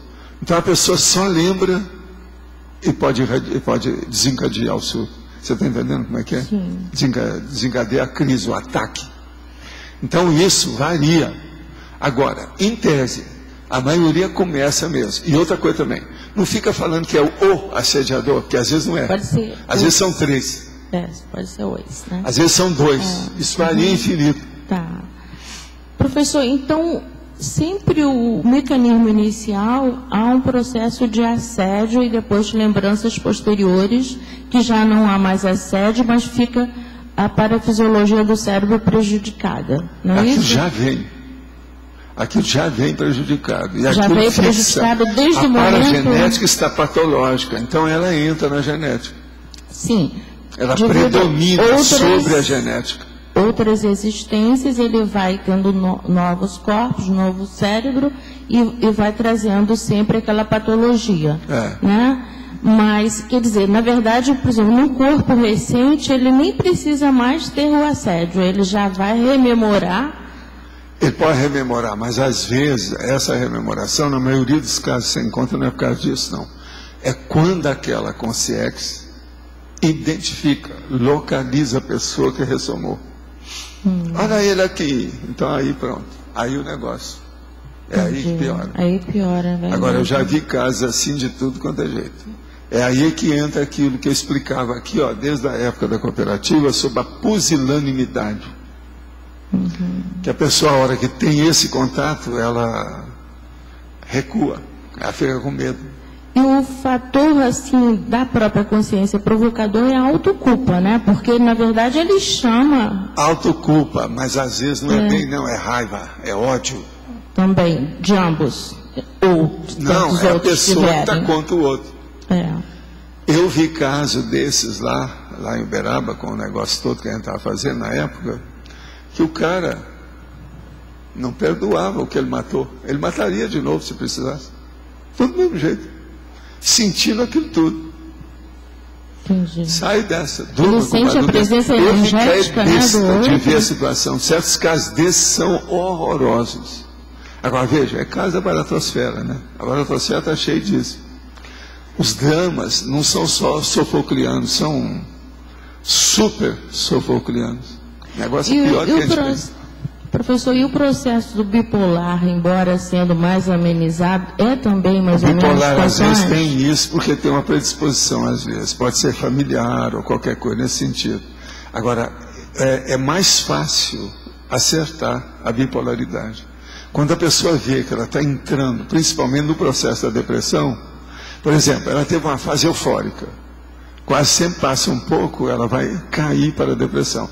Na hora que ela vê que está mudando a situação, que ela começa a se queixar, reclamar do mundo, do cosmos, milhão de coisas lá dentro dela, sem falar nada, ela tem que tomar uma medida aí. Aí é que entra a higiene mental. Se ela começar com isso, ela tiver algum remédio que ela possa ter confiança de tomar, ela vai abortar o problema. Ela não vai entrar em depressão. Entendeu? Porque a coisa séria da bipolaridade é a depressão. Porque a depressão, a pessoa muda a personalidade. De manhã é uma coisa, à tarde é outra. Ela fica contra o mundo. É totalmente diferente. E outra coisa, ela fica sem educação, ela fica incomunicável às vezes. Tem uma opção de condições que dá com a pessoa, né? Aquela pessoa que sempre foi muito risonha, acaba tudo. É outra personalidade. Agora, isso tem relação física séria, tem processo neurológico aí sério, às vezes, muito sério nisso tudo. Por isso que tem que combater, de um lado e do outro. Às vezes tem que tomar remédio, tudo isso. Agora, que tem assédio, tem, porque o ambiente piora, né? Fica aquela coisa púmblia, uma noite escura de tempestade sem lua. Evoca tudo, e só vê o pior. E quase sempre ela arranja umas pessoas que estejam próximas, uma ou duas, para ser o J. Cristo. Para ela colocar tudo como culpada, etc. Tal. Ela desova tudo em cima da pessoa. Ela acha que o mundo está contra ela, né? Professor, a causa primária pode ser também um crime ou um trauma muito forte também no bipolar? Mas isso, a epilepsia é mais assim. Agora, na bipolar não, pode ser uma opção de coisa. Tem outros assuntos. Agora, quase sempre tem um grupo. É um processo de grupo.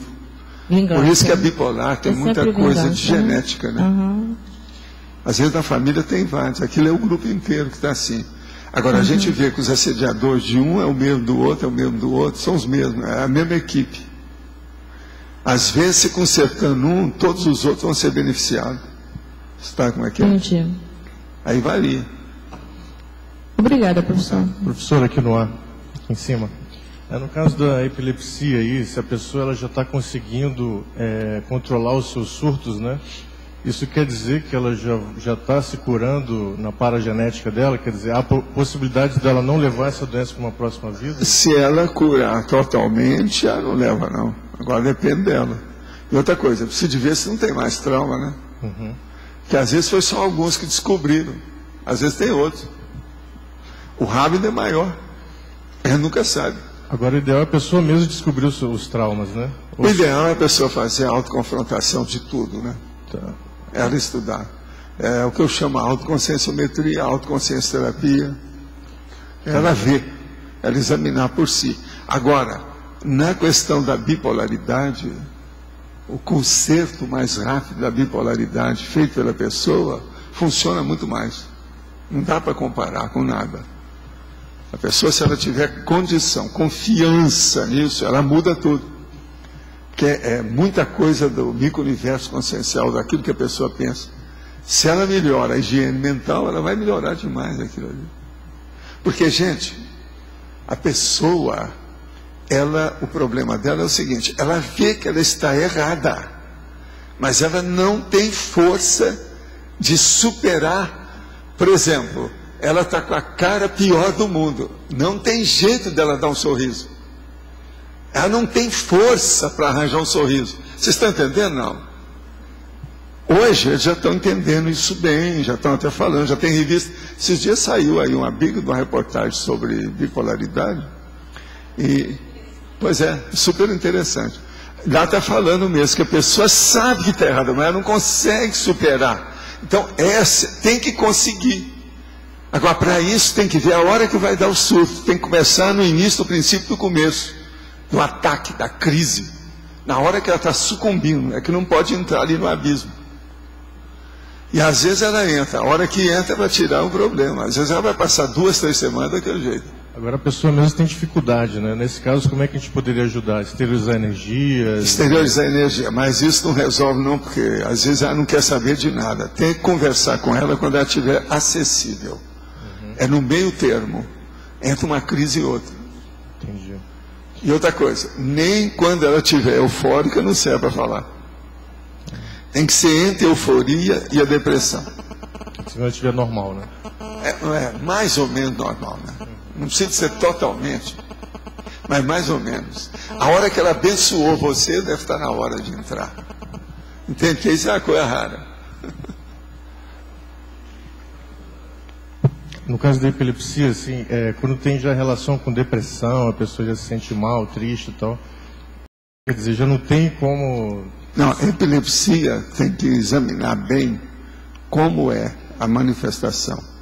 Isso aí já é outra coisa, é um processo muito neurológico, sério. Precisa examinar o tipo, o que se passa, para ver qual é o modo de fazer a terapia. Você falou da paragenética, mas a origem da epilepsia ela é na genética ou na paragenética?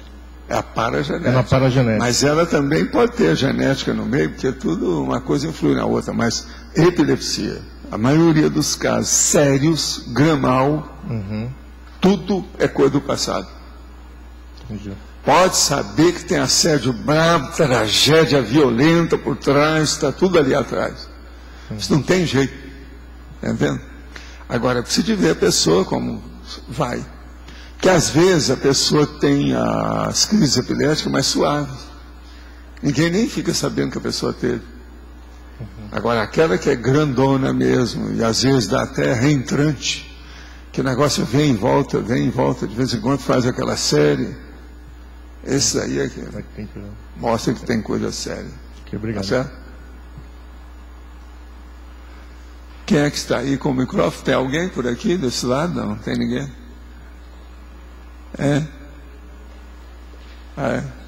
Nossa, olha só, está trazendo uma enciclopédia hoje? É isso? É enciclopédia. Eu já falei 10 até agora. Tem mais 7. O que fazer para ajudar uma pessoa com síndrome bipolar? Tem uma amiga que sofre disso.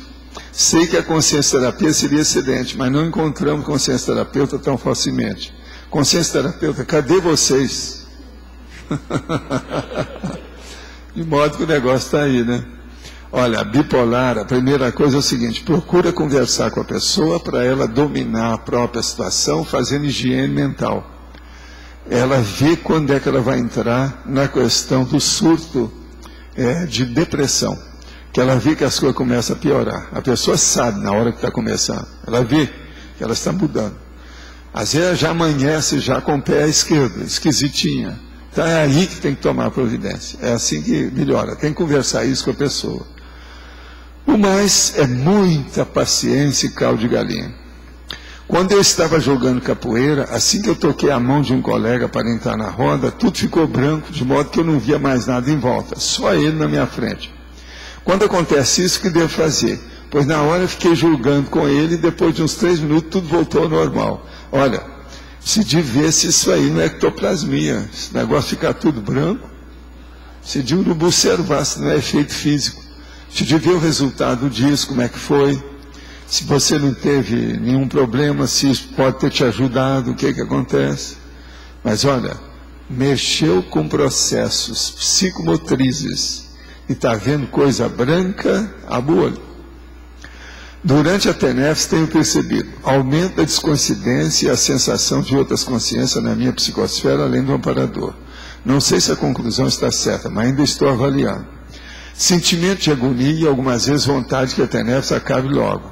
Depois disso, recoincidia e concluía que essas sensações eram devido às consciências que estava atendendo. Isso é tão óbvio, né? Outras sensações, desconforto na garganta, ansiedade, Entretanto, quando termina o tempo da TENEPS, me sinto bem sem nenhuma sequela. Isso é o normal da TENEPS. Você está desenvolvendo. Agora, você ainda não está sabendo fazer a desassimilação do jeito que precisa. Você está entrando. Agora, é bom que você sinta isso para aprender, né? Que é o jeito. A minha pergunta é, se de fato estou percebendo um maior acoplamento com as consciências que estão sendo atendidas, e se elas de fato se adentram na minha psicosfera. É o óbvio. Bidu. Você fala dos bagulhos energéticos. Concordo com você sobre a bobagem da utilização de incenso como purificador de ambiente ou mesmo energético. Gosto de usá-los como aromatizador, mas entendi a sua explicação sobre a parte prejudicial física da fumaça. Posso usá-los ou devo me desfazer dele por serem bagulho energético? Veja, mais uma vez, eu vou arranjar um disco. Olha, existe um princípio nosso da conscienciologia que diz o seguinte: aquilo que não presta mesmo. Não adianta fazer maquiagem ou maquilagem. Quer dizer, besteira, bobagem, tolice. Isso está entre as coisas mais sérias dos meus tolicionários. Tolicionários é o meu dicionário de tolice, que é um dos maiores que eu tenho. E as essências como aromatizadores de ambiente. Você vê algum problema? Gostaria de ouvir maior esclarecimento. Olha, em primeiro lugar é o seguinte: limpa as suas coisas em casa para ficar sem cheiro, que às vezes o melhor cheiro é não ter cheiro. O perfume que você gosta tanto, a sua duplista, não deve gostar, porque não existe perfume que seja universal. Você jamais vai encontrar um perfume de uma flor que todo mundo gosta. Tem flor que dá dor de cabeça nuns e o outro dá até orgasmo nele. Ele fica eufórico com aquela... Tem muita coisa assim. A Dama da Noite é um caso desse. Tem gente que eu vi, tinha mulheres que eram apaixonadas pela Dama da Noite. Outra chegava e sentia distância um pouquinho e ia para casa porque estava com uma dor de cabeça que estava estourando os miolos. Então, esse negócio de cheiro é um senhor problema. A primeira coisa, você usa sabonete, pergunta para a sua duplista se ela gosta do sabonete. Então, se até o sabonete é assim, pense bem no resto. O melhor é ficar com as coisas limpas. Agora, existe mulher que às vezes gosta mais de um só cheiro, o do homem. Observa isso, que às vezes é muito importante. Você fica arranjando besteira aí. Olha bem esse negócio. Agora, de modo geral, Esqueça a maioria desses aromas. Isso é um problema. A televisão está com 2 aromas atualmente, que eu não vou falar as marcas comerciais aqui, mas tem 2 que lá na Globo News e outros canais, o 57 e outros mais, mas é todo dia. E outra coisa, se o comercial permite, eles até repetem no intervalo 2 vezes. Tudo para limpar o ambiente, desodorizante, etc. Tal. Isso é besteira. Uma outra coisa, desodorizante sexual, principalmente vaginal. Tenha cuidado com isso, que isso às vezes piora toda a flora lá embaixo. Os Países Baixos ficam invadidos pelos mosquitos. Já tive muitos medos, principalmente de dirigir. Hoje essas sensações estão mais controladas. Sou médio ectoplasta. Você mesmo já me disse isso. Inclusive falou-me também da dispersão. Nesse momento estou tentando melhorar as prioridades para mudar algumas coisas, principalmente a autossuficiência. No meu caso, o que mais pode ser feito para agilizar o processo? É insistir. Ó, daqui 1 hora eu parei de falar, tá certo? É isso. Vê se você insiste, porque faz muitos anos que a gente devia estar insistindo com isso. Só agora que você resolveu. Tenho percepções extrafísicas e energéticas. Consigo trabalhar com as energias com facilidade. Porém, por algumas vezes, não percebo os fenômenos com clareza, achando que é a minha imaginação, parecendo que eu não consigo passar por completo a experiência para o cérebro físico. Isso me deixa desanimada e na dúvida sobre os fenômenos por mim vivenciados. Que exercício posso fazer para deixar os fenômenos mais vívidos ou vividos com isso traduzi-los da forma mais coerente com a realidade? Olha, a primeira coisa é insistir sem querer programar fenômeno nenhum. Anote tudo o que acontece com você, que com o passar do tempo tudo vai ficar claro através das suas anotações.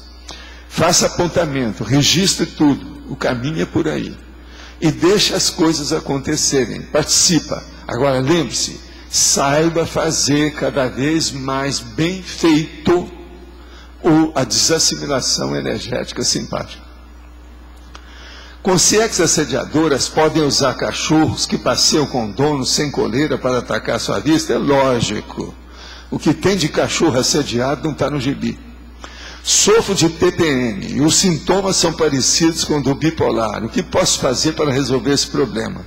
A primeira coisa é ir a um especialista, seja um homem, seja uma mulher, para ver as suas condições. A TPM tem que examinar como é que é a situação por causa dos processos hormonais e como é que ela funciona em você. TPM, isso também é um mundo enorme, cada pessoa sendo de um jeito. É preciso ver o que é. Agora, o problema de bipolar aí, é preciso examinar bem o médico, se você tem bipolar ou se é só TPM. Às vezes não tem nada que ver uma coisa com outra. Mas às vezes pode ter aquilo que nós chamamos de comorbidade. Aí tem que examinar. Por isso tem que ir a um especialista e examinar isso com calma. Não dá para estar dando receita aqui por microfone. Isso aí não dá, tem que examinar a pessoa. A gente dá algumas receitinhas de microfone para a energia que qualquer um pode dominar, mas tudo a gente não pode, porque o negócio é difícil. E outra coisa, mandar sua energia sem cobrar nada. Você já viu como é que tem remédio caro? Tem um remédio que eu estou tomando que custa quase 300 pratas. 300. E olha, eu não estou em entregas baratas assim. Agora tem gente que está arranjando um jeito de comprar mais barato para mim. Mas é um senhor problema. Remédio assim de 80 pratas é comum. Desses bons. Mas é um negócio. Isso aí é uma coisa para a gente pensar. Agora veja, então a energia eu acho que ela está ficando cada vez mais preciosa, né? Mais valiosa.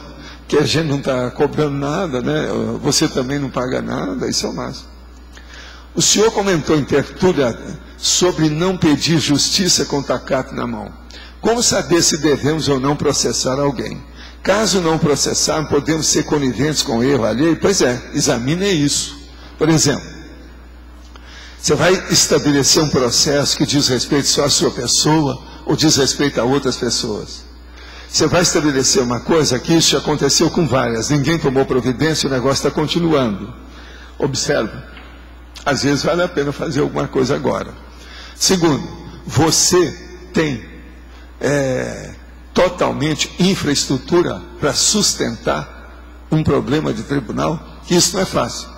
Qualquer coisa, veja alguns filmes de tribunal. Isso aí é importante para a pessoa. Porque quem vai entrar numa causa jurídica, alguma coisa de barra de tribunal, tem que saber o que tem que enfrentar. Outra coisa, você tem dinheiro para pagar advogado? Que geralmente isso aí é igual preço de remédio, bom, é alto. Então, isso tudo tem que examinar aí. Agora, pedir justiça com o tacape na mão, a pessoa achar que só porque ela está com a justiça que tem que pedir, vai com calma. Que às vezes não é bem assim. Uma coisa é você ouvir uma pessoa, outra coisa é ouvir todos os interessados. A gente não pode estar tirando conclusão só porque a gente viu, ou aquilo que a gente sente. Tem que examinar o outro lado, o outro lado, o outro lado, o outro lado, ver a situação. Fato é fato, as versões são milhares. Então, tudo isso a gente tem que ver como é que é. A primeira coisa na questão do tribunal é a concretude de um fato. E se aquilo, se a gente for entrar, é para ajudar muita gente, não é só a gente. Isso é que é o ideal. O negócio agora é pensar, né? Nesse caso aí tem que ver. Professor, B no alto. Quanto à epilepsia, você falou que a maioria das vezes tem origem paragenética. E o Alzheimer também não? Como é que é? O Alzheimer. O que tem? A maioria das vezes Não, o Alzheimer também é complexo, tem uma série de situações. Por exemplo, uma pessoa que tem predisposição genética dos processos, por exemplo, assim, de tipo arteriosclerose, problema de aterosclerose, processo circulatório, ela pode ter predisposição para isso aí. Agora, outra coisa, uma pessoa que nunca cuidou demais do processo intelectual, ela tem predisposição para Alzheimer. Entendeu? Então, tem uma série de condições nisso aí. Agora, outras coisas também que tudo indica que tem, são as intoxicações da vida.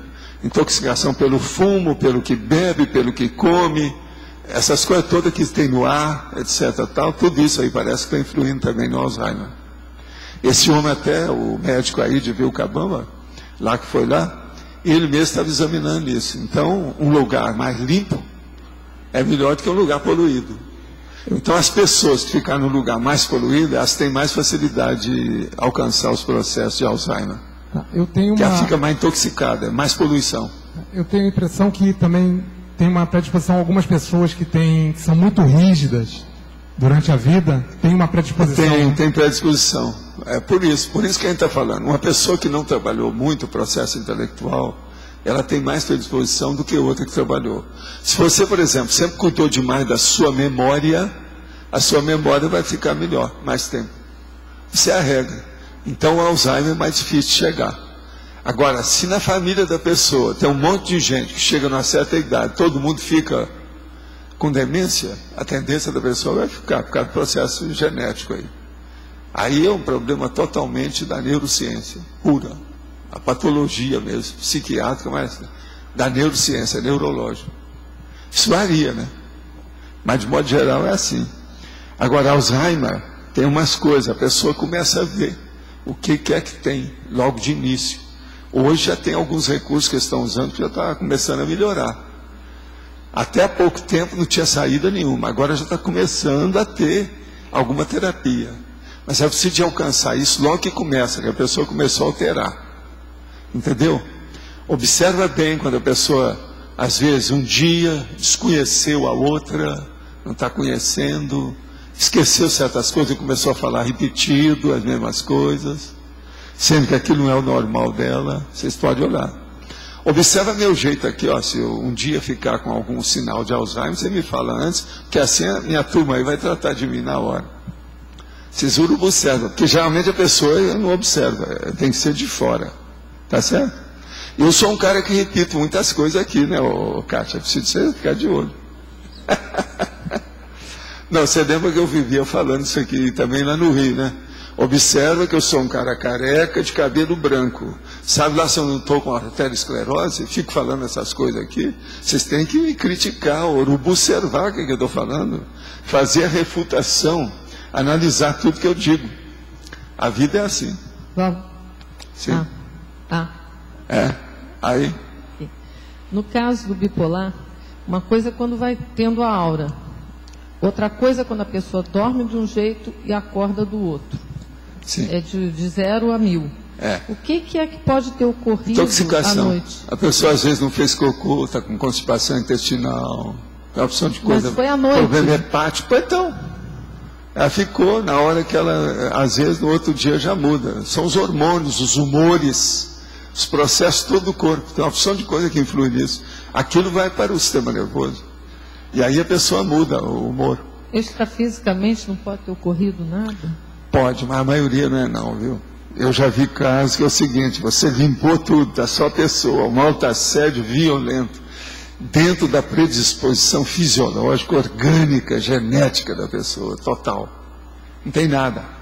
Você limpa tudo. E outra coisa, a pessoa passa dias sem melhorar, com depressão. E ela está totalmente encapsulada. E outra coisa, não adianta falar. Quando a pessoa chega no nível desse, quanto mais você fala, pior fica. Agora, tem casos que a pessoa tem que saber, né? Tem que tomar atitude. Agora, o que é ruim na bipolar é a hora que chega num surto maior que a pessoa precisa ser internada, quando vem a agressividade. Porque às vezes acontece isso.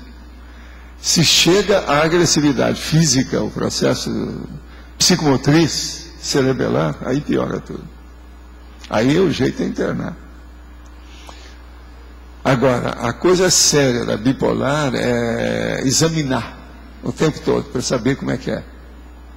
Então, por exemplo, você viu uma pessoa, ela está super eufórica. A euforia, no caso da pessoa que tem bipolar, por bipolaridade, ela fala pelos cotovelos. Ela está sempre mostrando um caso, está contando uma coisa, está alegre. Aquilo não é o normal dela. Você espera que é um dia, 2, ela entra numa depressão, que ela não fala mais nada, com a cara trunfada, tudo fechada. O mundo acabou, ela já entrou na baratosfera total. Saiu do paraíso, foi para o inferno. Mas isso é assim, horas. Às vezes da noite de ontem para as 10 horas da manhã hoje. E isso acontece com gente inteligente, intelectual, que tem experiência, gente que fez até curso intermissivo, que tem tudo. Tudo pode ter, devido à influência genética. Eu já vi gente com macrosoma e bipolar, tá? Pensa só nisso. E difícil, hein? Caso difícil. Caso assim com prognóstico, às vezes, difícil. De modo que a gente tem que examinar muito. Aquilo, gente, que diz respeito à vontade da pessoa, quando a doença só é curada pela decisão e a vontade da pessoa, é um problema. Uma doencinha que você dá um remédio, aquilo cura, isso é besteira. Agora, a doença mesmo é aquela que a pessoa tem que curar. É essa que vem de trás. A maioria dessas vem de trás. Você entendeu mais ou menos a situação? Mas com mulher ainda vai haver uma variação hormonal maior. Mas e com homem? O hormônio é o seguinte, esse negócio, por exemplo, de colocar o hormônio aqui de baixo, colocar coisa no útero, estorra, leva a pessoa para a depressão. Um monte de mulheres aí estão com isso. Eu mesmo já avisei antes, não adiantou nada, a pessoa piorou. Tá, mas eu avisei tudo. Ó, vai acontecer isso, você vai piorar, por causa disso. A pessoa fez, piorou tudo do jeito que a gente viu. Eu já vi muitos casos. Mas e com homem que não tem essa variação hormonal assim? A variação de homem já é outra coisa. Precisa examinar o caso dele, como é que é a situação toda. Mas agora veja, precisa ver o humor dele. Humor que eu estou falando, bom humor e mau humor. Tem que examinar isso aí para ver como é que ele anda. Entende? Que aí entra também o processo hormonal dele. Até um certo ponto. Entendeu? Outra coisa, a idade. Você sabe que há muita coisa de bipolar, no caso da mulher, por exemplo, às vezes pode dar uma pré-menopausa. O negócio vem antes. Então, isso tudo ocorre devido ao processo da depressão. Agora, no homem, também pode acontecer isso tudo, por causa da idade. algum problema, algum processo mais sério, uma tensão maior, um estresse mais prolongado, isso aí piora. Isso aí tem que examinar. Agora, o que eu vejo mais dos processos por aqui conosco, mais bipolar é de mulher, maioria. Do povo que é que eu tenho mais contato. Isso eu estou falando depois aí dos processos do Instituto, essa coisa toda que a gente vê. Agora, antes disso, ainda também era muita mulher, que a gente já atendia. Lá em Uberaba era assim. O nome era outro, né? Era psicose maníaco-depressivo. Depois mudaram para bipolaridade. Agora, as doenças mudam de nome, mas elas continuam firmes. As manifestações são as mesmas. Não muda nada. O fenômeno é a mesma coisa. Eles mudam os nomes dos fenômenos, mudam a opção de coisa, mas a situação está aí do mesmo jeito. A anatomia é a mesma coisa. A medicina, eles mudam o nome dos ossos, disso, do nervo tal, do músculo tal, mas o troço é tudo do mesmo jeito, mudou nada. Tal. Isso é nome. Então a semântica é um caso sério, né? Nesses casos. Isso existe. A sociedade é semântica. Pode falar. Todo transtorno psicológico ou doença psicológica está intimamente ligado com a paragenética? Não. Isso varia muito. Às vezes é processo do corpo mesmo, da pessoa mesmo, o jeito dela. Às vezes é também, por exemplo, um processo de trauma psicológico muito sério que ela teve, uma frustração muito grande. Aquilo cria problema. Outra coisa.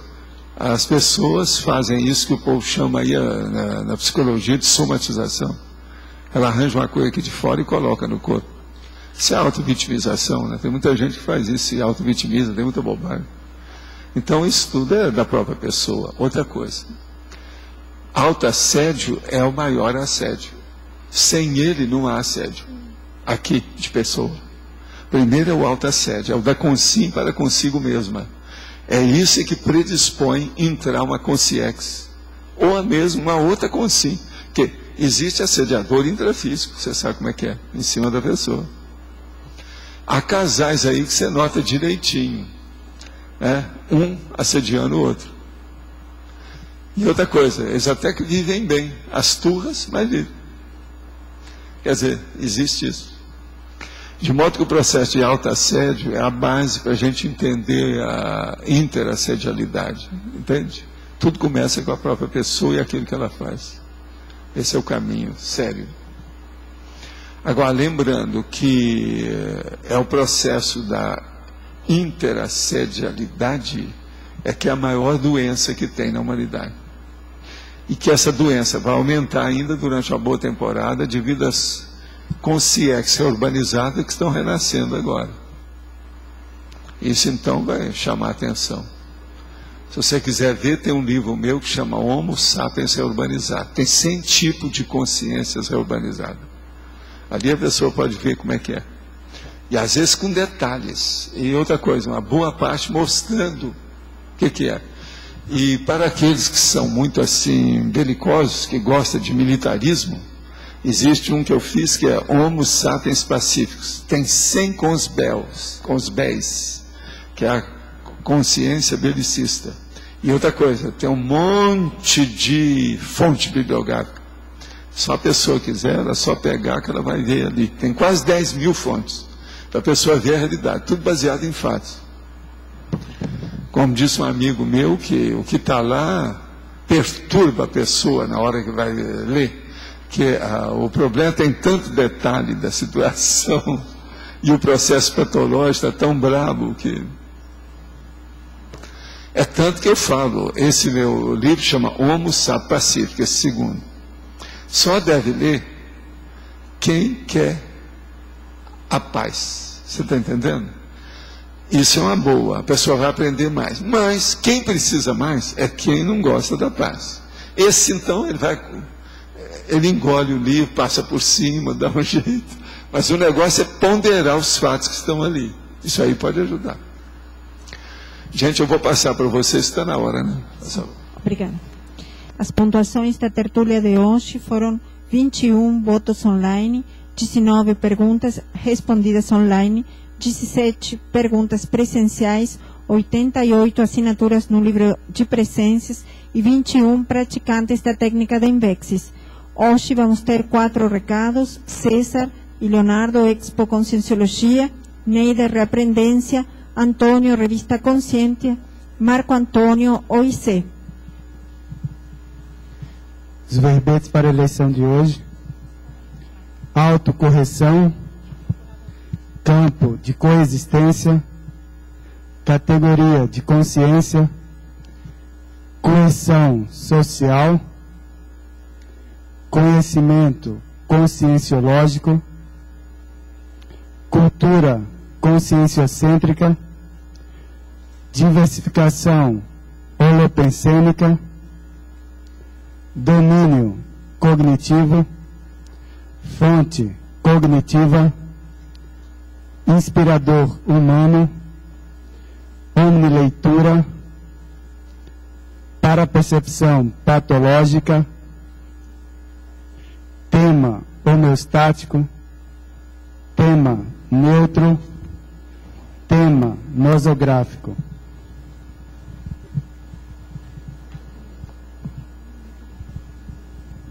Pessoal, boa tarde a todos. Nós temos ótimas notícias em relação à Expo Conscienciologia. Ontem, depois da tertúlia, vieram 10 pessoas falar conosco, se disponibilizando a ajudar para fechar o nosso quadro de horários da Expo. E com isso, então, nós temos apenas 4 horários que estão vagos para a gente poder fechar a escala toda. Quais são os horários? Segunda e quarta-feira, da 1 da tarde às 3 horas da tarde. Na terça, das 10 às 14 horas. E no sábado, das 14 às 18 horas. Uma ótima notícia também é que o Grupo CAEC se disponibilizou a assumir essa parte de coordenação da escala de horários da Expo Conscienciologia. Com isso, então, nós estamos fazendo uma parceria onde essa parte de voluntariado da escala vai ficar com o CAEC e a parte de reforma da loja, de levantamento de recursos, patrocínio, para poder continuar a Expo, né, a questão financeira, fica com discernimento. Então isso é muito importante para nós, porque nós estávamos precisando de gente para ajudar nessa área.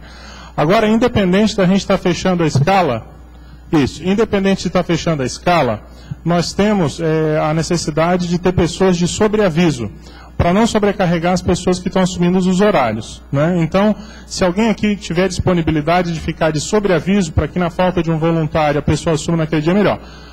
Agora, exatamente, o professor Valdo, isso é importante avisar, então, ele está entrando na escala de sobreaviso.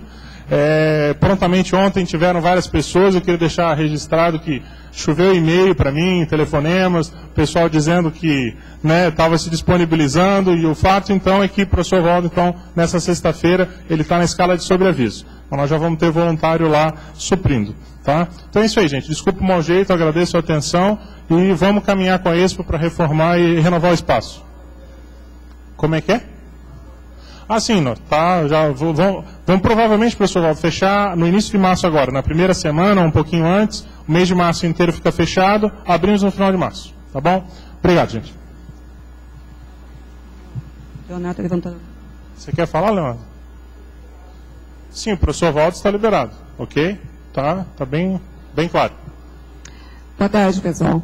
Em nome da Repreendência, eu gostaria de convidar a todos para participar de uma aula aberta amanhã, dia 20, sexta-feira, às 15 horas, na sala compartilhada do Grupo CAEC, antigo argumentário. O tema é convivialidade. Eu chamo a todos os interessados para a relevância do tema, que diz respeito à dinâmica evolutiva do convívio. Então, todos interessados em contribuir com esse debate, com essa aula aberta, por favor, compareçam lá, serão bem-vindos. Obrigada. Pessoal, a gente quer confirmar então a realização amanhã às 15 horas, de 15 às 18, aqui no auditório da Holoteca, do lançamento da última edição da revista Consciência, onde os autores vão estar apresentando os temas de trabalho. Por exemplo, o professor Jaime falando sobre a importância do latim para o conscienciólogo. A professora Malu Balona vai estar falando sobre os programas parasociais do IPC, todo um histórico da TARES que o IPC vem realizando nas empresas ao longo de muitos anos. um trabalho também do professor Loche e meu sobre a heterocrítica de obra útil do livro História Universal da Destruição dos Livros, e também um relato de uma projeção que o Luiz Fernando Antunes teve lá na unidade do IPC em Curitiba. Então, além disso, a gente quer incentivar o debate entre autores e autorandos, falar também da importância do artigo científico, né, no processo do desenvolvimento da ciência. Então, fica o convite a todos aí. A entrada é R$20, comprando a revista R$40, e assinantes da revista não pagam. Então, aqueles que, por acaso, quiserem se tornar assinantes, podem fazer a assinatura lá e não pagam o evento e recebem a revista. Lembrando também que eu pulei o artigo da Rosa Nader sobre consciencioterapia. Ela desenvolveu lá um algoritmo para ajudar no estabelecimento do Mater Pensene, né, no processo da consciencioterapia. Então, são artigos bem interessantes. Fica o convite aí para todos. Agradeço aí a atenção. Pessoal, boa tarde a todos. Eu falo em nome da OIC, Organização Internacional de Consciencioterapia. A gente gostaria de falar aos tertulianos e aos teletertulianos, porque a gente observa que frequentemente tem conteúdos de cunho consciencioterápico aqui na tertúlia. Então a gente gostaria de disponibilizar aqui o e-mail e contato para quem quiser, na verdade, passar por algum nível de consciencioterapia clínica pelos consciencioterapeutas da OIC, ok? Já que a gente trouxe hoje, inclusive, o recado aí, cadê os consciencioterapeutas? Então eu vou dizer aqui onde é que eles se encontram. A gente pode marcar o agendamento, né, falando com a Natália ou com a Flávia, no telefone 9921-6664, ok? Quem quiser passar algum e-mail também no sentido de atendimentos, nós temos ACO de atendimento comunitário, aco@oic.org.br, ok? Nós temos modalidades de atendimento tanto intensivas, que ocorrem semanalmente, são 5 sessões, diariamente, na verdade, durante uma semana, são 5 sessões. Nós temos modalidades de atendimento também regulares, que ocorrem a cada 14 dias, e nós temos modalidade de atendimento também que nós chamamos de pontual, ok? Que estão ocorrendo, por exemplo, toda quarta-feira e são gratuitas. Então, para quem quiser, para quem tiver vontade aí de experimentar ou de aprofundar o que já tivesse sido trabalhado anteriormente, está o nosso convite. A gente está aí de braços abertos, a gente quer trabalhar junto e vamos em frente. Obrigado. Para amanhã ganha o verbete para percepção patológica, com 13 votos. Obrigado, boa tarde.